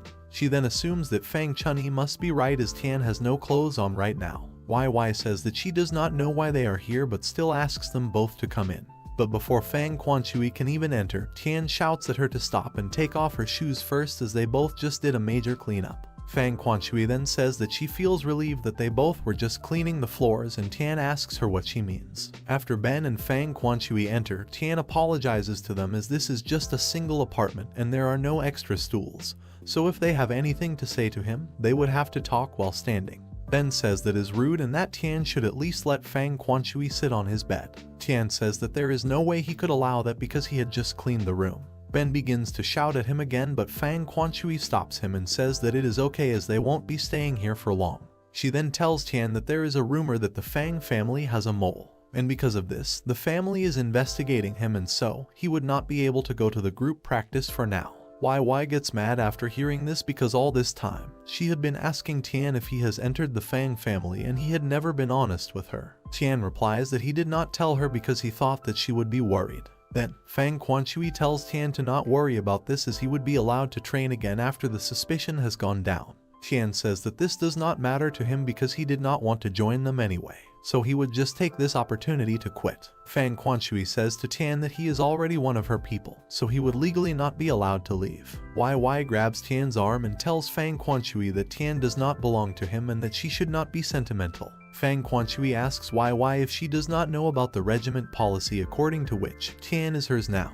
Then, YY shouts back at her to let go of him. After Quanshui leaves from the apartment, she thinks about how YY had said that even if she begs Tian, he wouldn't come back. Fang Quanshui angrily tells Ben that YY does not even know that the training group is dependent on relations with people. Ben suddenly stops and says that something is wrong because even if there are no passerbys on the street, there should be undercover guards who are supposed to follow them, but there is no one. He then stands protectively in front of her only for someone to crush him and smack him into the ground.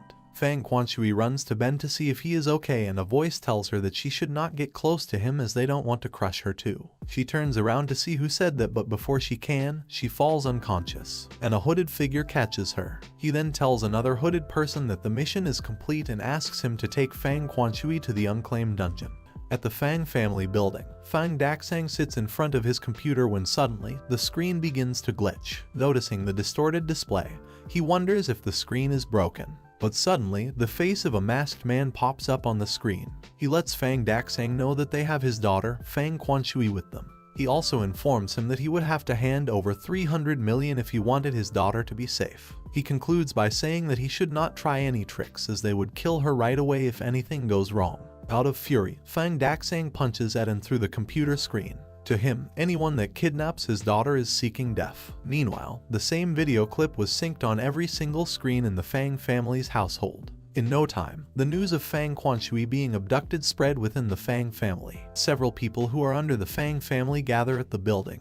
They tell each other that it has been a while since they all got together like this. Soon, Fang Daxang shows up too. He tells them all that since Fang Quanshui has been taken hostage, they must do everything they possibly can to find out who the culprit is and rescue her. The members agree and say that they understand. Fang Daxang then spots Lan Ziyu, who is the elder sister of Lan Zimo, in the crowd. Since she is capable of mind reading, he asks her to try and read their location through the video. She says that she did try it but to no avail. Normally, she would be able to detect the location from any object within the picture. Even if it was just a pinch of sand, she would be able to nail the desert where it lies. But for some reason, she is not able to do that now. Fang Daxang asks her if she means that the background in the video is fake, which means that there is no such place in the universe. Lan Ziyu says that it could also be a place that lies beyond the universe. Upon hearing this, Fang Daxang yells in a booming voice, asking if she could be in a dungeon. He grabs a hold of Lan Ziyu and asks her which dungeon it is and which family commands it. She mutters that she can't read that either. Fang Chunyi tells Fang Daxang that in this case, they could only rely on the strength of manpower. Daxang asks him what he means, to which Fang Chunyi says that they should send as many people as possible to search in the unclaimed dungeons. And if they could not find her in any of those dungeons, chances are that she could be trapped in one of the other three families' dungeons. Fang Daxang agrees to Fang Chunyi's plan and orders everyone to go find that dungeon immediately. Daxang and Chunyi go to check up on Ben, who is in the hospital. Ben apologizes to Daxang for not being able to protect Quanshui. Fang Daxang tells Ben that he has sent a search party to rescue her, but the search area needs to be further reduced, and they could only do this by identifying the culprits. So he asks Ben to try illustrating what actually happened so they could try to pick clues from it. Ben tells them about how that night they left Tian's place, and having detected nobody on the streets, he carried on escorting her. But suddenly, a force of gravity crashed from above, causing him to lose consciousness. Daxang is surprised to hear about the force of gravity. He tells his assistant to check the list of hunters registered with the government and give him their names. Fang Chunyi asks Ben if he said that Fang Quanshui was abducted after returning from Tian's place. Ben says that is right and that they went because Quanshui wanted to discuss the investigation of the traitors with Tian herself. YY sits on a swing in a park by herself. Two men show up out of nowhere and ask her if she is Yin Yangshen's friend. They say to her that they are looking for him but there is no one at his house, so they ask her if she knows where he is. YY says that she has no idea about that either. The men look at each other and ask her if they could take her with them instead. Fang Quanshui is still tied up and sits surrounded by the group of guys. One of them is frustrated that Fang Daxang has not showed up yet as his feet are freezing. Another guy tells him to bear with it as this will be a huge feat once they succeed. Listening to all this, Fang Quanshui wonders if they're actually aiming for her dad. Tian is at the Arctic permafrost. He then sees Sidhu in front of him and says that he would not even have come if he had known that he would be here too. Sidhu thinks to himself that he would definitely prove his worth this time no matter what. Tian and Sidhu, along with Zhisheng, walk in the snow of the Arctic permafrost when they come across a couple of polar bear beasts. Because Sidhu has already been here before, Zhisheng asks Sidhu how these beasts hold up. Sidhu says that they are merely minions and that the boss is the real deal. Saying this, he throws flames at the polar bear beasts. Fang Quanshui is still in the dungeon. Her captors hear some sounds outside the cave and wonder if there are people out there. One of them gets up and says that he would go and take a look and the other asks him to be careful and not get noticed by anyone.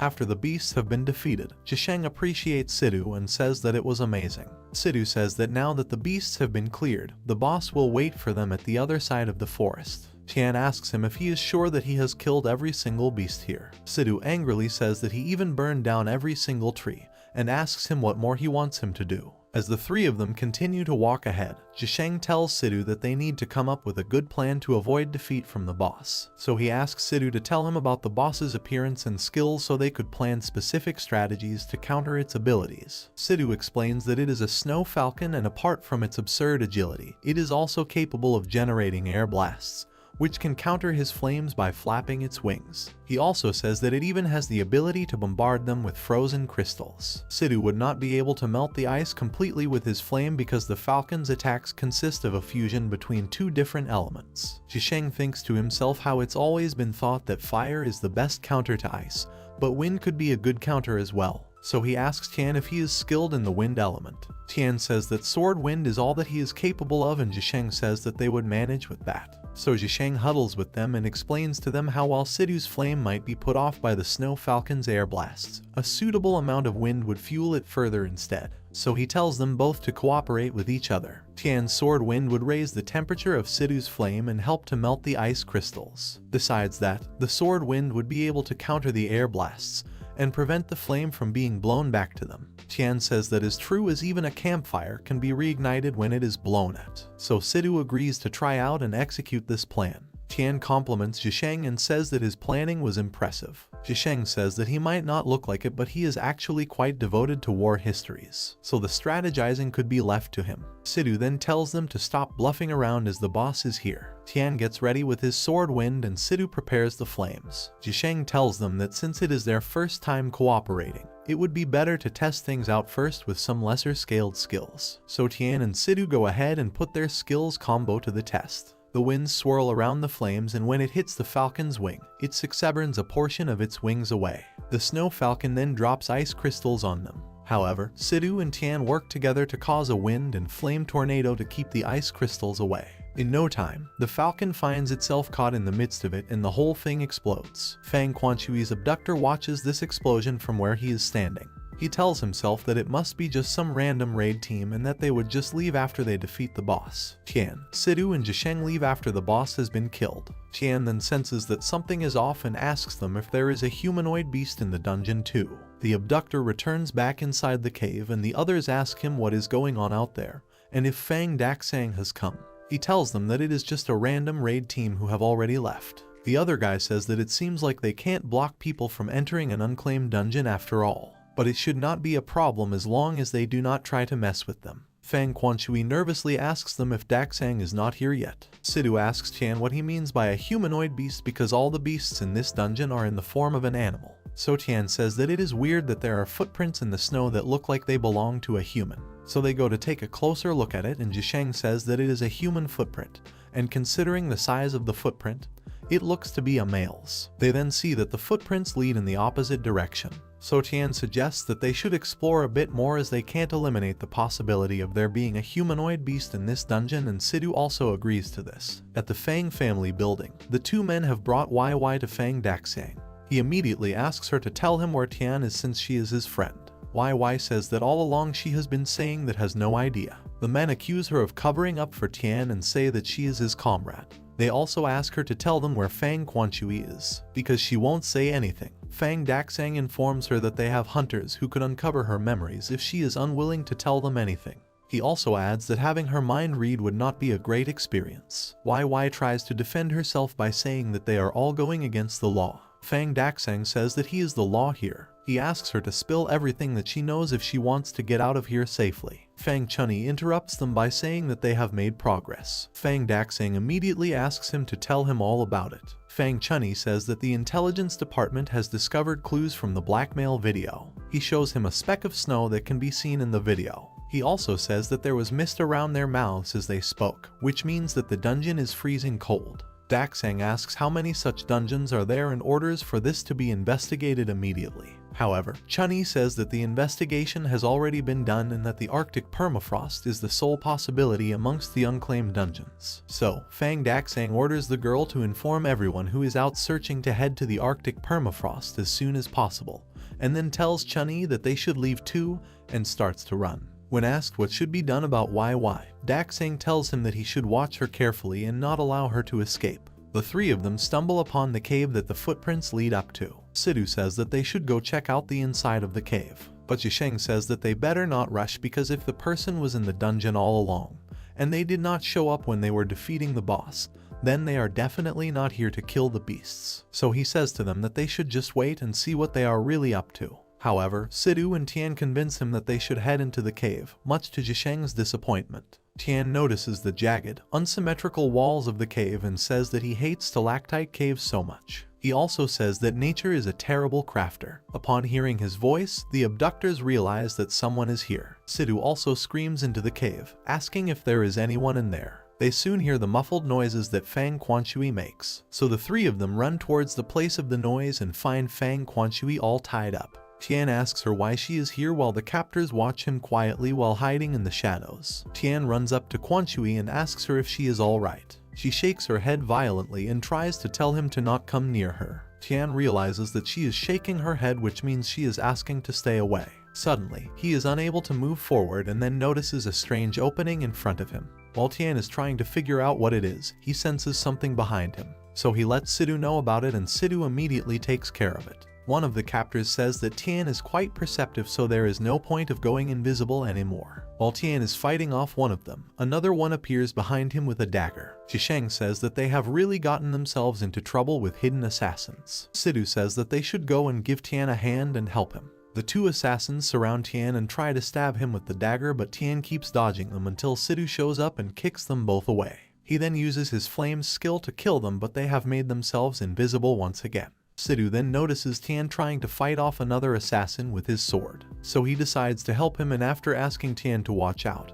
he throws flames at the assassin while Tian ducks. However, the assassin manages to escape in time. Sidhu then says that he would get him and runs after him. Tian pulls him back in time just before he reaches the opening. One of the assassins then mockingly applauds Tian for being so perceptive. He also compliments Sidhu for his skills while using his full name to address him. So Sidhu asks him how he knows his full name. Tian is also confused as he thought his surname was Si. The assassin replies that everyone knows the eldest young master of the Sidhu family. He also says that they were only aiming for the Fang family, but now the Sidhu family's heir has jumped into the trap by himself too. He says that he is gonna capture them too and makes his way towards Sidhu and Tian with daggers in his hands, followed by the other assassins. Sidhu says that they would not be able to kill him even in their dreams. Fang Daxang and Fang Chunni soon reach the entrance of the unclaimed dungeon.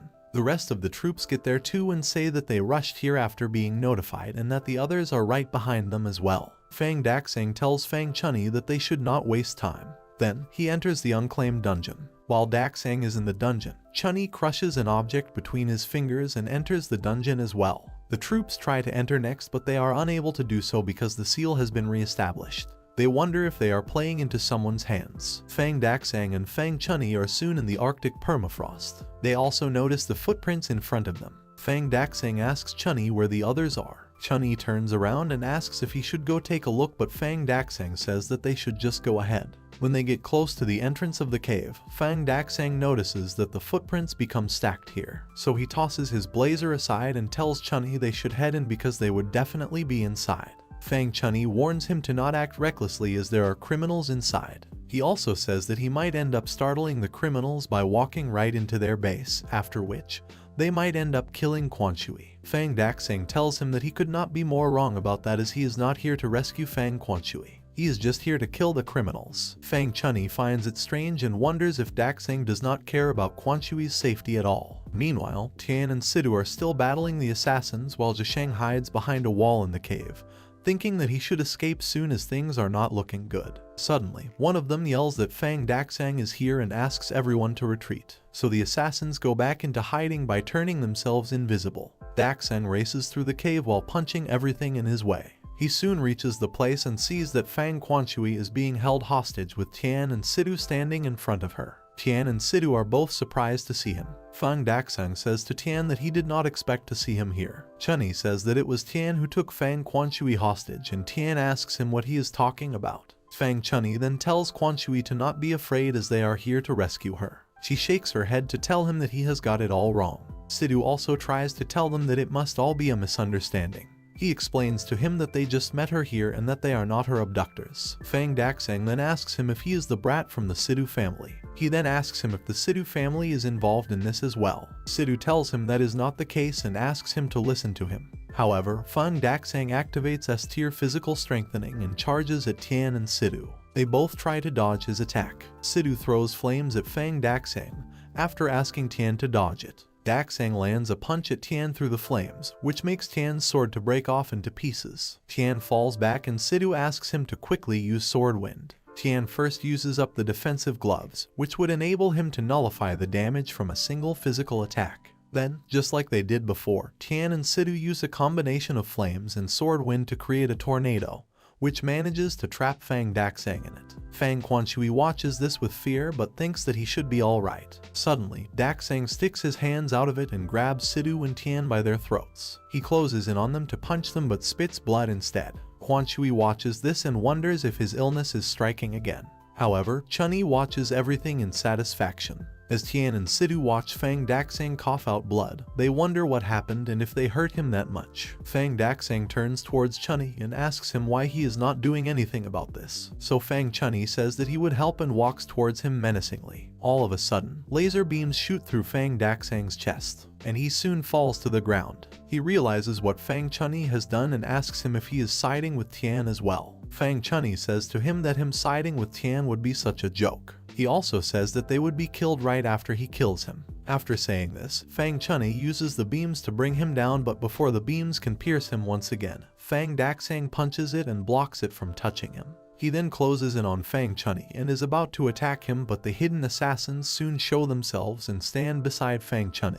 Then, Fang Chun-Yi tells Daxang that he is the only one that can still manage to stand after being hit by that skill. Fang Daxang then notices that the guys behind Fang Chun-Yi are from the Cayenne family. They use a skill called Magnitude Rise, which causes Fang Daxang to fall to his knees. He then asks them why they are betraying him. Tian and Sidu are now faced with defending themselves against Fang Chun-Yi and his assassins. One of the assassins tells Fang Chun-Yi that they would take care of Sidu, and Tian asks him to just focus on getting rid of Fang Daxang. Tian slashes his sword at the assassins while Sidu fights them off without any weapons. Fang Chun-Yi stands in front of an injured Fang Daxang. He uses the beams to attack him again, but this time, it is stopped by Zhisheng, who uses his Shadow Taunt skill in order to stall Fang Chun-Yi's attack and prevent Fang Daxang from being hurt. Everyone in the cave wonders what is going on as they are not able to control their movements. The beams that Fang Chun-Yi sent his way also change directions and head towards two of the assassins instead and kill them both after causing an explosion. Both Tian and Sidu praise Zhisheng for helping them out and doing a great job. Zhisheng then says that he might have just been shadow taunting, but he's going to need a few days of rest again after this. Fang Chunyi is taken aback by what he just saw, and he wonders who this guy is, where he came from, and how he was able to acquire such a skill. Using their powerful flame and sword wind combo once again, Sidu and Tian send a flame tornado towards Fang Chunyi. However, the beams that Fang Chunyi shoots are able to block their attack and are then shot back towards them, but they both manage to dodge it in time. But this causes the rocks on the ceiling of the cave to shake and loosen, right above where Fang Quanshui is seated. As the rock is about to fall, Fang Quanshui closes her eyes and braces for the impact, but Fang Daxang prevents the rock from falling on her. Sidu then unties Fang Quanshui just as Fang Daxang falls back down. Fang Quanshui angrily asks Fang Chunyi why he is doing this. Fang Chunyi says that all that will be known is the demise of the Fang family's master and his daughter in the hands of the criminals. Fang Chunyi says that his plan is to tell everyone that the Fang family master and his daughter were killed by the criminals, and Chunyi could not arrive in time to help them and inherited everything in the Fang family. Chunyi sets off his laser beams again, but this time, he aims it directly at Fang Quanshui. She stands right in the path of the beams, but Zhisheng quickly uses Shadow Taunt again to stall the attack. The beam changes direction and is now headed towards Zhisheng, but Tian pushes him out of the way in the nick of time. Since Sidu realized that he has just been a pawn in Fang Chunyi's conspiracy, he decides to get back at him by throwing flames at him. Fang Chunyi dodges the attack easily and mocks Sidu for trying to hit him with such a slow move. He then says to them that even if they dodge all of his hits, it won't take long for the cave to collapse. He says that he would blast the entire cave and bury all of them with it. Sidu gets mad and asks him why they should be buried alongside someone like him. Fang Chunyi says that he would be able to escape as the Cayenne family will soon come to his assistance, and any injuries he gets would just be honorable scars from battling the criminals. Tian says to Zhisheng that he doesn't want to end up under a pile of rocks, so he asks him if he has any plan. Zhisheng says that in their current situation, the cave would definitely collapse if they attempt anything too powerful, and even if they both were lucky enough to escape, those who would have trouble moving like Fang Daxang would die here, and they both would end up becoming Fang Chunyi's perfect target of accusation for his crime. Sidu says that it seems like the only option is to get rid of Fang Chunyi.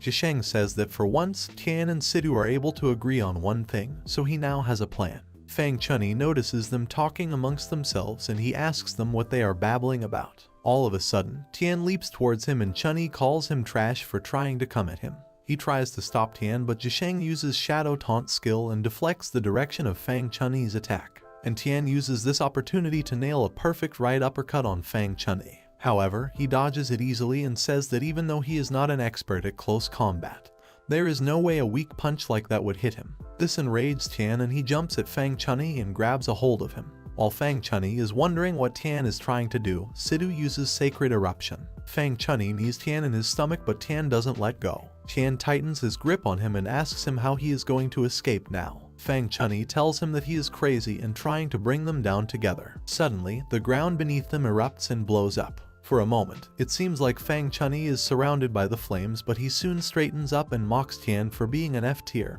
and trying to bring him down. Tian comes up behind him to grab him after using the substitute puppet skill which he had received as a reward earlier. This skill would enable him to withstand 9 fatal injuries. The remaining count that he can use for the skill is 7. Tian tells Chunyi that fire-based attack will never shatter the cave and asks him how many more strikes he would be able to endure. He also says that he does not mind using up the substitute puppet count so they could go at it again. Fang Chunyi faces Tian and is about to punch him, but Sidu comes to the rescue by sending a giant swirl of fire towards Chunyi. After making it out of it with much difficulty, he says that not even he could withstand these continuous strikes. He then says that no one would leave here alive and prepares to kill them all, but Tian sneaks up behind him to punch him so hard that he falls at the other side of the cave. Then, there is a loud explosion that takes place. Meanwhile, the assassins who are waiting outside hear the sounds and explosions coming from the cave. One of them says that it is time for them to start acting according to Fang Chunyi's plan. The other guy says to him that he would cancel the barrier and open the portal so that the Fang family can witness heroic scenes of Fang Chunyi putting himself in danger to rescue the Fang family's head and his daughter. So, soon enough, the seal has been removed and the Fang family members rush to rescue Fang Daxang. Fang Chunyi and Fang Quanshui. One of the assassins points them in the direction of the smoke. Underneath the rubble and rock lies Fang Chunyi. He gets up thinking that he could now tell everyone that he got to the scene late and inherit everything from the Fang family. Soon, Tian comes out of the debris too, after using up Substitute Puppet again, which would not only help him recover but also increase his speed for 5 minutes. And Sidu soon follows as well. He wonders how Tian is able to stand up after blocking the hit for him. Fang Chunyi is angry that Tian is still alive and holds out his hand to launch another attack, but Tian is already on the move, ready to fight him. Fang Chunyi tries to get Tian again, but he dodges every one of the light beams. Fang Chunyi is taken aback by Tian's sudden speed. He wonders what skill he used to increase his speed. Then, Fang Daxang, Zhisheng and Fang Quanshui also get up from the debris of the cave. Fang Chunyi notices this and tries to kill both Zhisheng and Quanshui by aiming his light beam at them. Tian races towards them in order to block the attack and saves them both. In the aftermath of blocking the attack, Tian is seriously injured and Chunyi says that he only did it because he knew that Tian would rush to block it. Fang Chunyi raises his hand to the sky in an attempt to kill Tian with the light beams once and for all. A huge explosion is heard and Tian is still standing despite having both his arms cut off and a gaping hole through his torso. Fang Quanshui and Zhisheng watch him worriedly while Fang Chunyi is glad he has finally brought Tian down. However, Tian uses up Substitution Puppet again and his body regenerates to its former healthy state. Chunyi is stunned to see that Tian was able to recover so quickly, and since Tian was willing to sacrifice his life for Fang Quanshui, she is overcome with the will to help him and protect him too. So when Chunyi gets ready to attack again, she runs and stands in front of Tian and creates a ball of energy to protect them from Chunyi. Fang Daxang says that Fang Quanshui's MP blessed her with her remaining energy right before she died, so it could protect her from any external force. Daxang then tells Tian to focus on defeating Fang Chunyi now as Fang Quanshui is protected.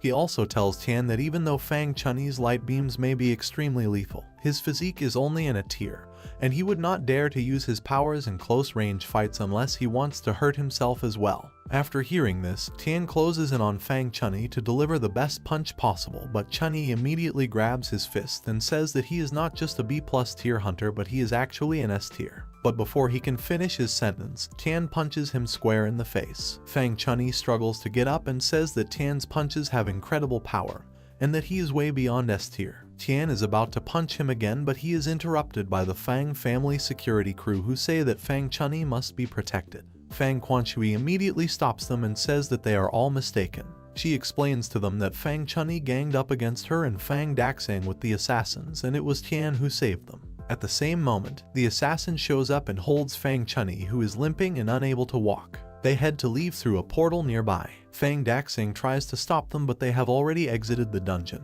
Tian pulls out the item that he received for defeating the tortoise earlier, and decides to drink it in order to recover, mainly because he does not want the side effects of the Substitution Puppet to come back to bite him. Lan Ziyu reaches the cave of the dungeon and apologizes for being late. She then asks Fang Quanshui if she is doing alright. Fang Quanshui tells her that she is fine. She then asks Tian how he is feeling, to which he replies that he is as good as ever. Lan Ziyu is angry upon seeing this and thinks to herself what kind of psychedelic soup Tian has fed Fang Quanshui. One of the security forces soon tells Lan Ziyu to activate the portal as everyone is ready to leave the dungeon. So she says okay, and once the portal is opened, everyone exits through it. Fang Daxang is in the hospital, recovering from his injuries. Fang Quanshui asks the mage and the doctor how Fang Daxang is doing. The mage says that in order for Fang Daxang to make it out, he would have to make a rule-breaking decision. The doctor says that Fang Daxang is seriously injured and also tells her to not trust the mage as he is a scammer. The mage angrily tells him that he is a clueless brat for daring to slander and mock his ancestral hyper-spiritual remedy. Fang Quanshui tells them both to stop arguing.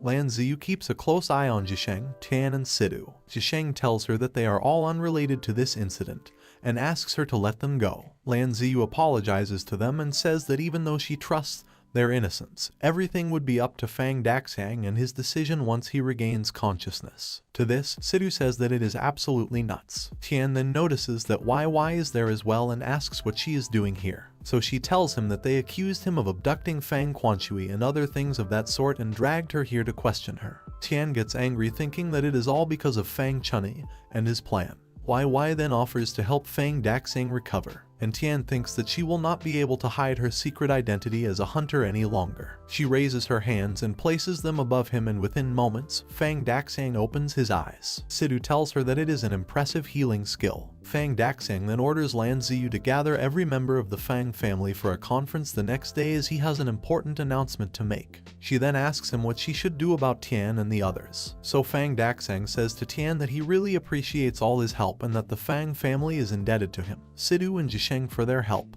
He then tells them that he just wants to speak to Tian and Fang Quanshui and asks the others to leave. Later that day, all the members of the Fan family are gathered for a meeting that is being addressed by Fang Daxang.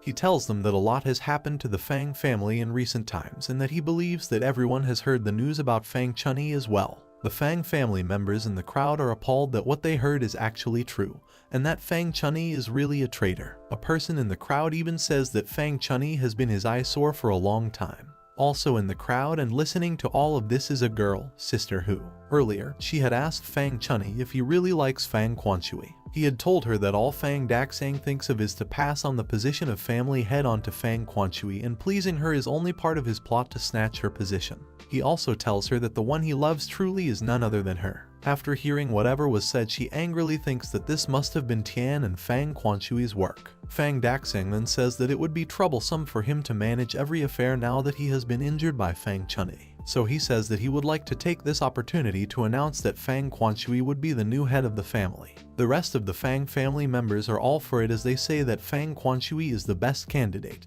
and that they would support her. Fang Daxang also says that Yin Yangshan has been appointed as the chief assistant in accordance with Fang Quanshui's wish. Hearing this, the Fang family members are confused. Some say that he is just an F tier, while others ask if he has what it takes to be Fang Quanshui's assistant. Sister Hu, who is an A-tier hunter, speaks up and says that she is against Tian being Fang Quanshui's assistant. Zhisheng tells her that they make a great couple and that she should not oppose it. So she asks him how a mere F-tier hunter like Tian can rank above them and become the chief assistant too. Listening to her, the rest of the members start to protest too. They say that Fang Quanshui has just appointed Tian out of favoritism, and then ask her if they forgot that they walked through fire and did so much for the Fang family. A few others say that Tian is just a useless nobody, and that he would achieve nothing if at all Fang Quanshui had not favored him. Sister Hu yells at Fang Quanshui and says that the Fang family has made it a custom to treat individuals by their strength. Fang Quanshui tells that she is right, and that is the reason why a lot of the brilliant hunters here are willing to serve the Fang family. The members in the crowd say that is right. Suddenly, Xiao Liang jumps and kicks high and closes in on Tian. Sister Hu thinks that even though Xiao Liang might just be a B-tier hunter, his boasted spinning kick, buffed by the special item called Blue Chelsea, is just as strong as an S-tier strike. Tian sees him getting closer to him, and so he decides to give him a taste of his own punches and kicks. After beating him up hard, Tian asks him why a skinny guy like him is wearing such big shoes. He tells him that it is very absurd to look at. When Xiao Liang falls, he falls so hard that it leaves cracks on the ground. Meanwhile, the crowd is beyond confused. They have no idea what just happened, as they could not even see anything. They are all amazed by Tian's strength. Fang Quanshui notices that Tian just used the same skill set that he used in the dungeon while he was battling Fang Chunyi. Fang Quanshui then asks the crowd if anyone else wants to oppose her decision and challenge Tian. This time the crowd says that they think Tian is the most reliable candidate. Sister Hu gets angry that Tian injured her disciple and says to Tian that she would not let him go easily. Tian asks her if he is really her disciple, feeling puzzled. She then puts her on robotic gloves and says that Tian's spotlight would now come to an end. She also says that she will show him how strong she is. But before she can do anything, she is stopped by a guy who says that they would be at a disadvantage if they battle Tian recklessly whilst his true strength is still a mystery. So he says that it is better to call for Brother Dao's help. Sister Hu grudgingly agrees to it, and before they leave, Tian tells her to ask her disciple to change his shoes. The other guy says to him that they were careless and apologizes for it before they leave. But unknown to Tian and the others, they leave behind a tracker to monitor them and listen in on their discussions. With that, the conference ends in chaos. Fang Quanshui and Yin Yangshan's appointments are basically done and dusted. Tian sits in annoyance as he can't help thinking about that guy's extra large sneakers. Fang Quanshui and Zhisheng enter the room. Tian asks them what they are here for, and Fang Quanshui says that he really worked hard today. Tian says that it was nothing and that he would always do his best like he promised them.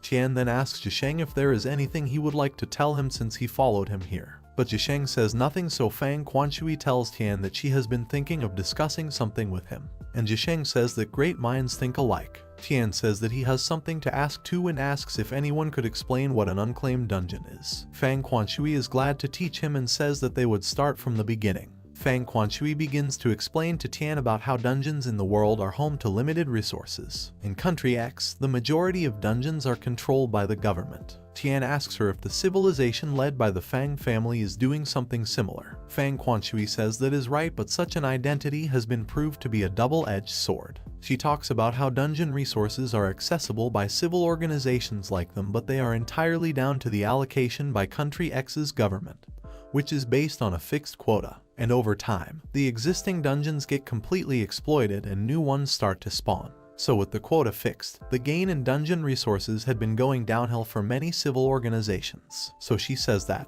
is why they need to explore newly generated unclaimed dungeons. Zhisheng also says that unclaimed dungeons are free from influences and boast a wide array of unknown resources. Tian says that he is really not interested in all of that. This leaves Zhisheng and Fang Quanshui very confused. Zhisheng throws the maps in his hand and says that he gathered all the maps of unclaimed dungeons just for this occasion. Tian kicks him away and tells him not to get any snot on him. He then takes a look at one of Zhisheng's maps and asks him what this mess is, so he explains to him that their predecessors planned ahead as they explored. Tian takes another look at it and Zhisheng asks him if he would not like to excavate his own superior path. Hearing this, Tian gets very excited and says they would start from the most disorganized one.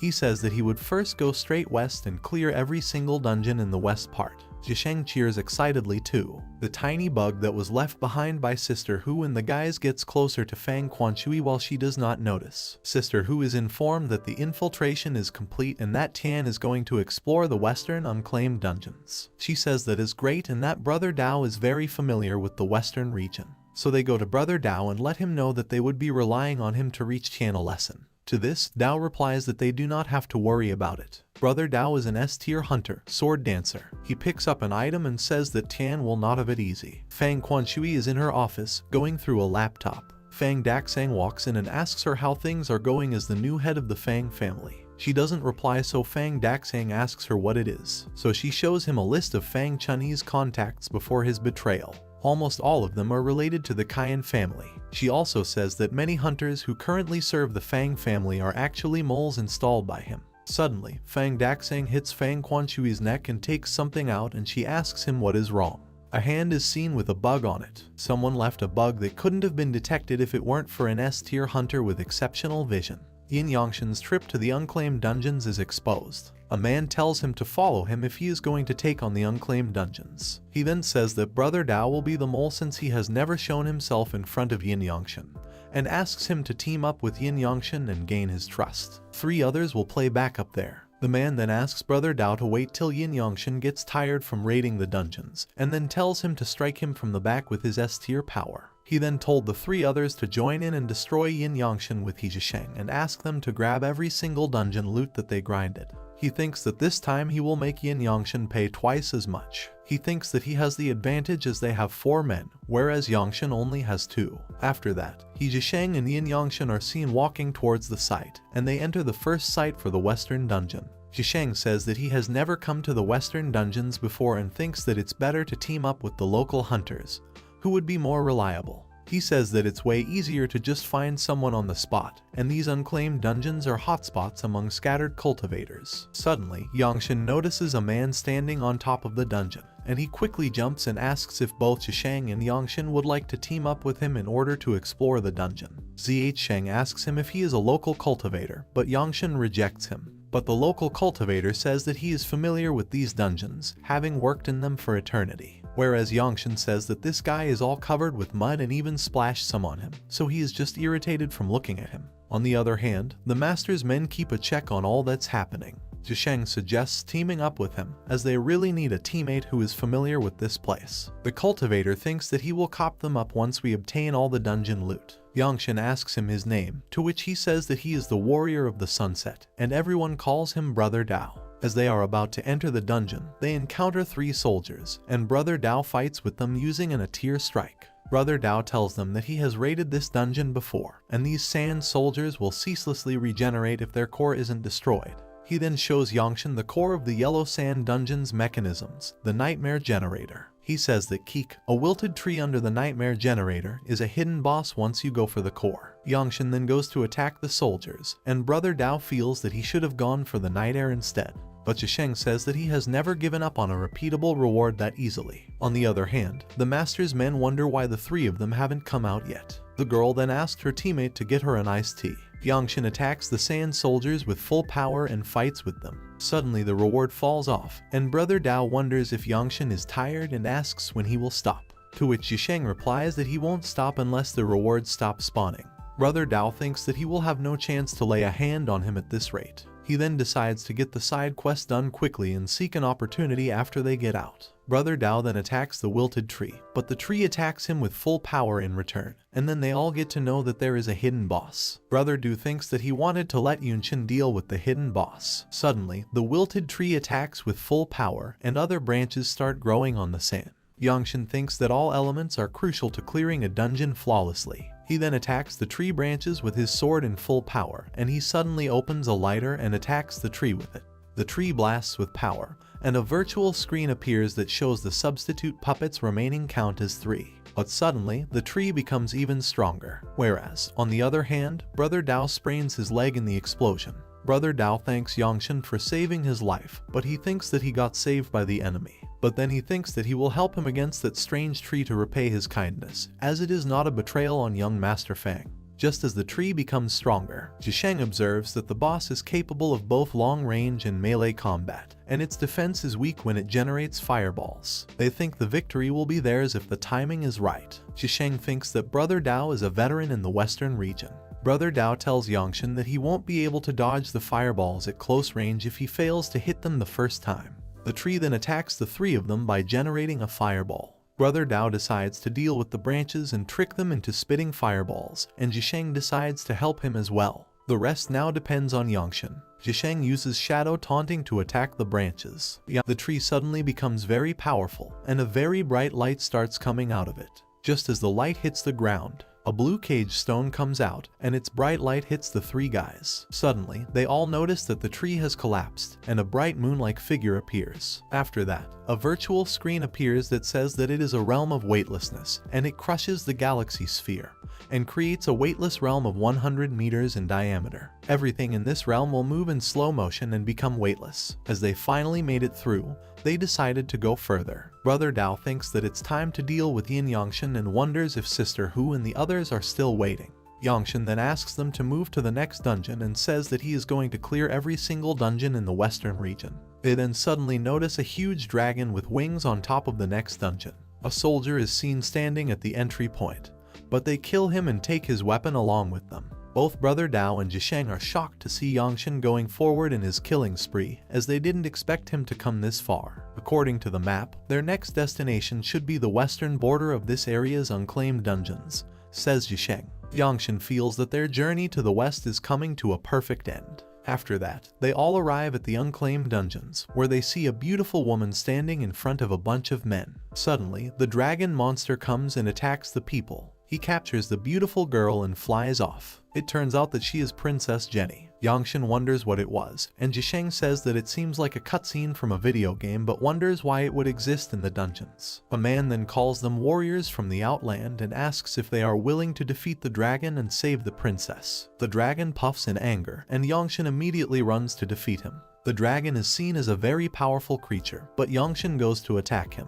Yangshan comes onto the dragon's legs and tries attacking him with his sword. It turns out that this is all just my imagination. The man from the kingdom says that he has witnessed Yangshan heroically defeating the evil dragon, and he has faith in his capability to save the princess. Zhisheng feels that these are classic NPC dialogues, and it seems like this dungeon even has a plot. Yangshan then asks Brother Dao about the reason behind his astonishment. Suddenly, Brother Dao starts crying and starts calling the man his son. He says that this is his long-lost son, and back then, he insisted on taking the western dungeons on his taking him to, and he heard from him since then. He says that he traveled around the western region for all these years in search of him. This shocks the man, and he says that he doesn't even know Brother Dao. but he insists on saying that he is his father. Yangshan then asks Brother Dao to stop with all the acting and get rid of his disgusting snort. The man then gives him something to wipe it off, and Brother Dao asks if it is a biscuit. But the man says that it isn't a biscuit, it's a compressed flying rug.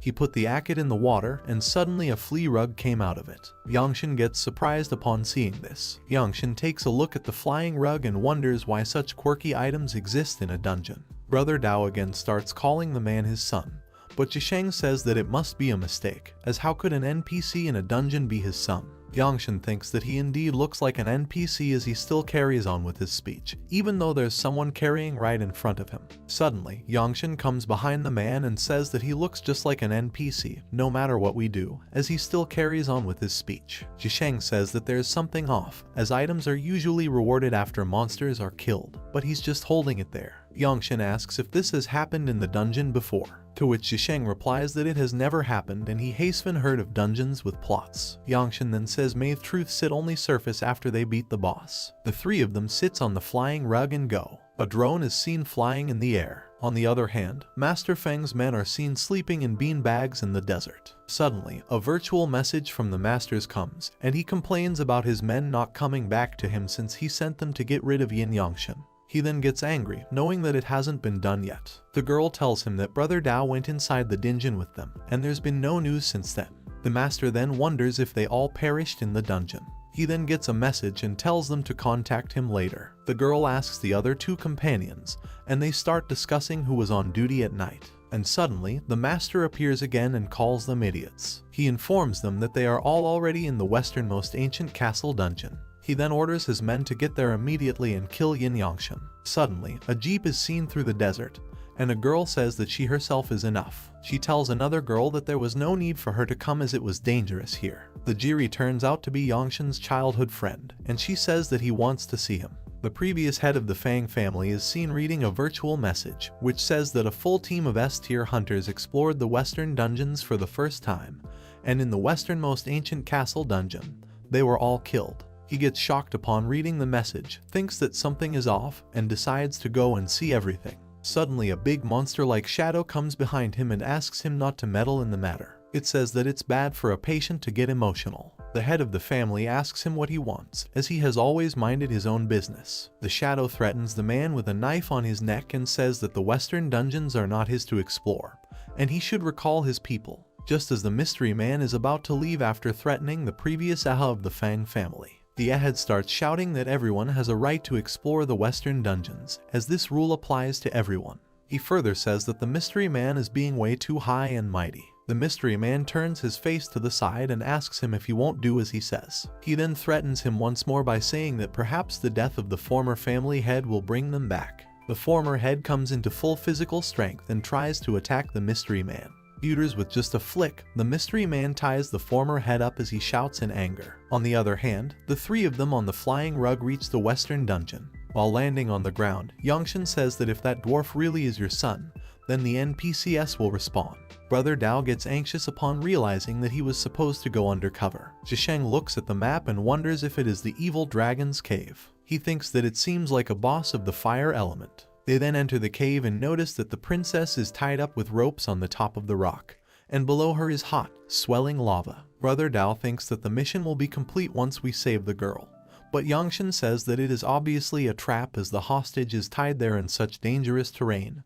They have no idea if she's alive, and there's no sight of enemies. Just as Brother Dao is about to walk, he immediately saves himself from falling into the lava. Then Zhisheng asks the princess if she is alright, whereas Yangshan throws a stone at her head to check, to which Zhisheng protests and asks him why he is abusing the hostage. Suddenly, the boss appears Yangshan and throws heavy fire from his mouth towards Yangshan and the other two men. Due to the fire, the rocks start collapsing, and it turns out that the rock below Zhisheng's feet cracks. Zhisheng falls from the cliff and asks for Yangshan's help. Yin Yangshan puts forward his hand for help, and Zhisheng somehow captures it. But Yangshan now also hangs on the cliff with one hand holding the rock and the other hand holding Zhisheng. The dragon sees this and comes to attack them again.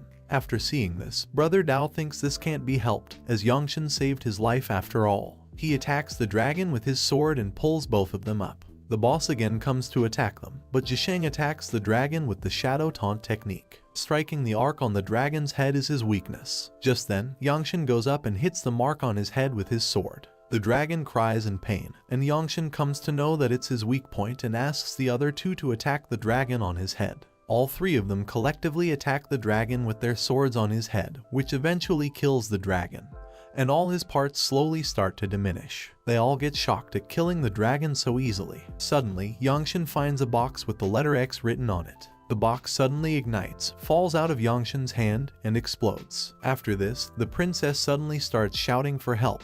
But Yangshin feels something is off, and just when they all try to untie the princess turns into a monster. The monster, in the form of the princess, tries to attack them.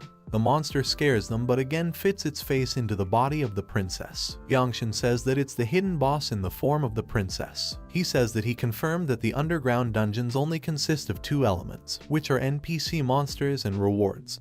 That's how a normal dungeon is structured. He says that the sudden appearance of a princess with a plot, as well as the boss dragon that doesn't give any reward upon death, doesn't make any sense at all. Brother Dao thinks that they are lucky to have Yangshin's OCD thinking. The boss says to Yangshin that he is the first one to detect his identity, and it is meticulous that he is able to reach this stage. It turns out the boss is an S-tier hidden boss, Chain Jenny. The boss then attacks Yangshin with a chain and throws a purple liquid from her mouth at Jisheng. The poisonous liquid makes Jisheng weak, and Brother Dao thinks that he owes one to Jisheng. Yangshin observes that Jenny has one chain longer than the other. Jisheng says that the long chain on her left hand is for ranged attacks, the short chain on her right hand is for close combat, and this is a powerful boss capable of both ranged and close combat. Brother Dao says that he can handle the ranged attacks, but Yangshin wonders what they should do about her toxic liquid. Yangshin asks Dao to release his attack to pin her left hand. Chain Jenny attacks Dao, but he counterattacks her with his sword and pins her hands. The boss starts rotating fast with her chains and again tries to attack Yangshin. Yangshin thinks that he luckily has a substitute with him to take the damage, which surprises the boss. Yangshin throws the miniature flying carpet received from the man towards the mouth of the boss, which closes her mouth. He then attacks her with his sword. Suddenly, Yangshin notices the X box he saw earlier, and then he suddenly notices a big door with X written on it opening. All three of them walk inside and notice people being held as hostages inside little containers. Yangshin wonders what kind of dungeon this is. Jisheng looks at the map and says that this should be the West Dungeon's boundary, but he wonders where it leads. Brother Dao suddenly remembers that, many years ago, this used to be a free roaming area of the West Dungeon. When a country was in power, the Western Dungeon developed to this point. Further exploration was halted until the military of Country X took over this place. He further tells us that after transforming the local residents into NPCs, an experimental dungeon was created. Yangshin then asks Brother Dao about the person who has this kind of ability, to which he replies that the boss of X country is a hunter with an S-tier ability, and his name is Jibo Nai. On the other hand, Yangshin's childhood friend with the other girl is seen sitting in the car. She is seen complaining about the bad signal in the desert. She then notices Master Fang's men and wonders what those guys are doing at the side of the road with the screen. Suddenly, Fang meets Master Jibo Nai, who tells him that Yangshin and his companions have already found his experimental base, and that his plan Fang failed. Master Bai asks for one Nai chance from Jibo, but he bestows him with his new strength. Jibo Nai suddenly comes out of the screen and orders the three men to go and kill everyone who discovered that experimental base. This scares the men. On the other hand, Jisheng says that they shouldn't have entered such a secret military site, and they should leave. But Yangshin insists on exploring more. Suddenly, a red alert button starts beeping, and a green liquid starts flowing below the containers. All the transformed people come out of the containers and start walking towards Yangshin and his companions. They think that if they can't escape, they should better prepare to fight. Suddenly, they all notice a teleporter coming out of the roof from above, and Jisheng says that this is X country's core technology. Brother Dao wonders if this is their dungeon completion reward. The teleporter opens, and another monster comes out of it. Brother Dao thinks about how Fang Chunyi has come here. He then thinks that maybe it's time to have a showdown with them, but then realizes that those two saved him and decides not to fight with them. Jisheng then stops Yangshin from fighting Chunyi and says that he isn't the same as others and has been transformed. All transformed people release sparkling light from their eyes, and Brother Dao thinks that he has to find a way to save his son. He attacks his own son, which makes him faint, and then tries to take him away. Just after Fang Chunni's eyes went red, the other guys went berserk. Yangshan then decides to take down Fang Chunni but observes that his responses are slow. Fang Chunni releases more power which surprises Yangshan, and they both attack each other. He then realizes that Fang has become a monster. On the other hand, Jibonai is seen watching all of this and thinking that the current master of the Fang family is still very useful. After this, Fang Chunni attacks Yangshan with his power. Both Yangshan and Zhisheng try to dodge Chunni's attacks, but he again attacks, which pushes Yangshan into the wall. He then tries to think in between Chunni's multiple attacks. Dao's son and the transformed princess somehow get hit by Chunni's attacks. Zhisheng thinks that these bouncing attacks are going to kill them all, but then he notices Yangshan running towards Chunni. Yangshan thinks that this guy can't move fast right now, so he will try going straight to him. He then attacks Chunni with full power, and while crying his lungs out, he bursts into flames. Both Yangshan and Zhisheng think that he is dead, but he still appears out of the smog. Zhisheng tells Yangshan that this cannon is dangerous as he keeps firing it, and Yangshan says that they have to take a gamble. Just when Chunni fires again from the cannon, Yangshan cuts his arm with his sword. Yangshan thinks that since his skin is immune to the cannon, Fang Chunni gets angry after getting his arm cut and suddenly fires with full power from the cannon. Yangshan uses Fang's hand to dodge the fire from the cannon. Fang Chunni burns in his own fire, dodges Yangshan, and dies. Here's the video ends. Guys, if you like this recap, then like the video. We will meet in another video. Till then, bye.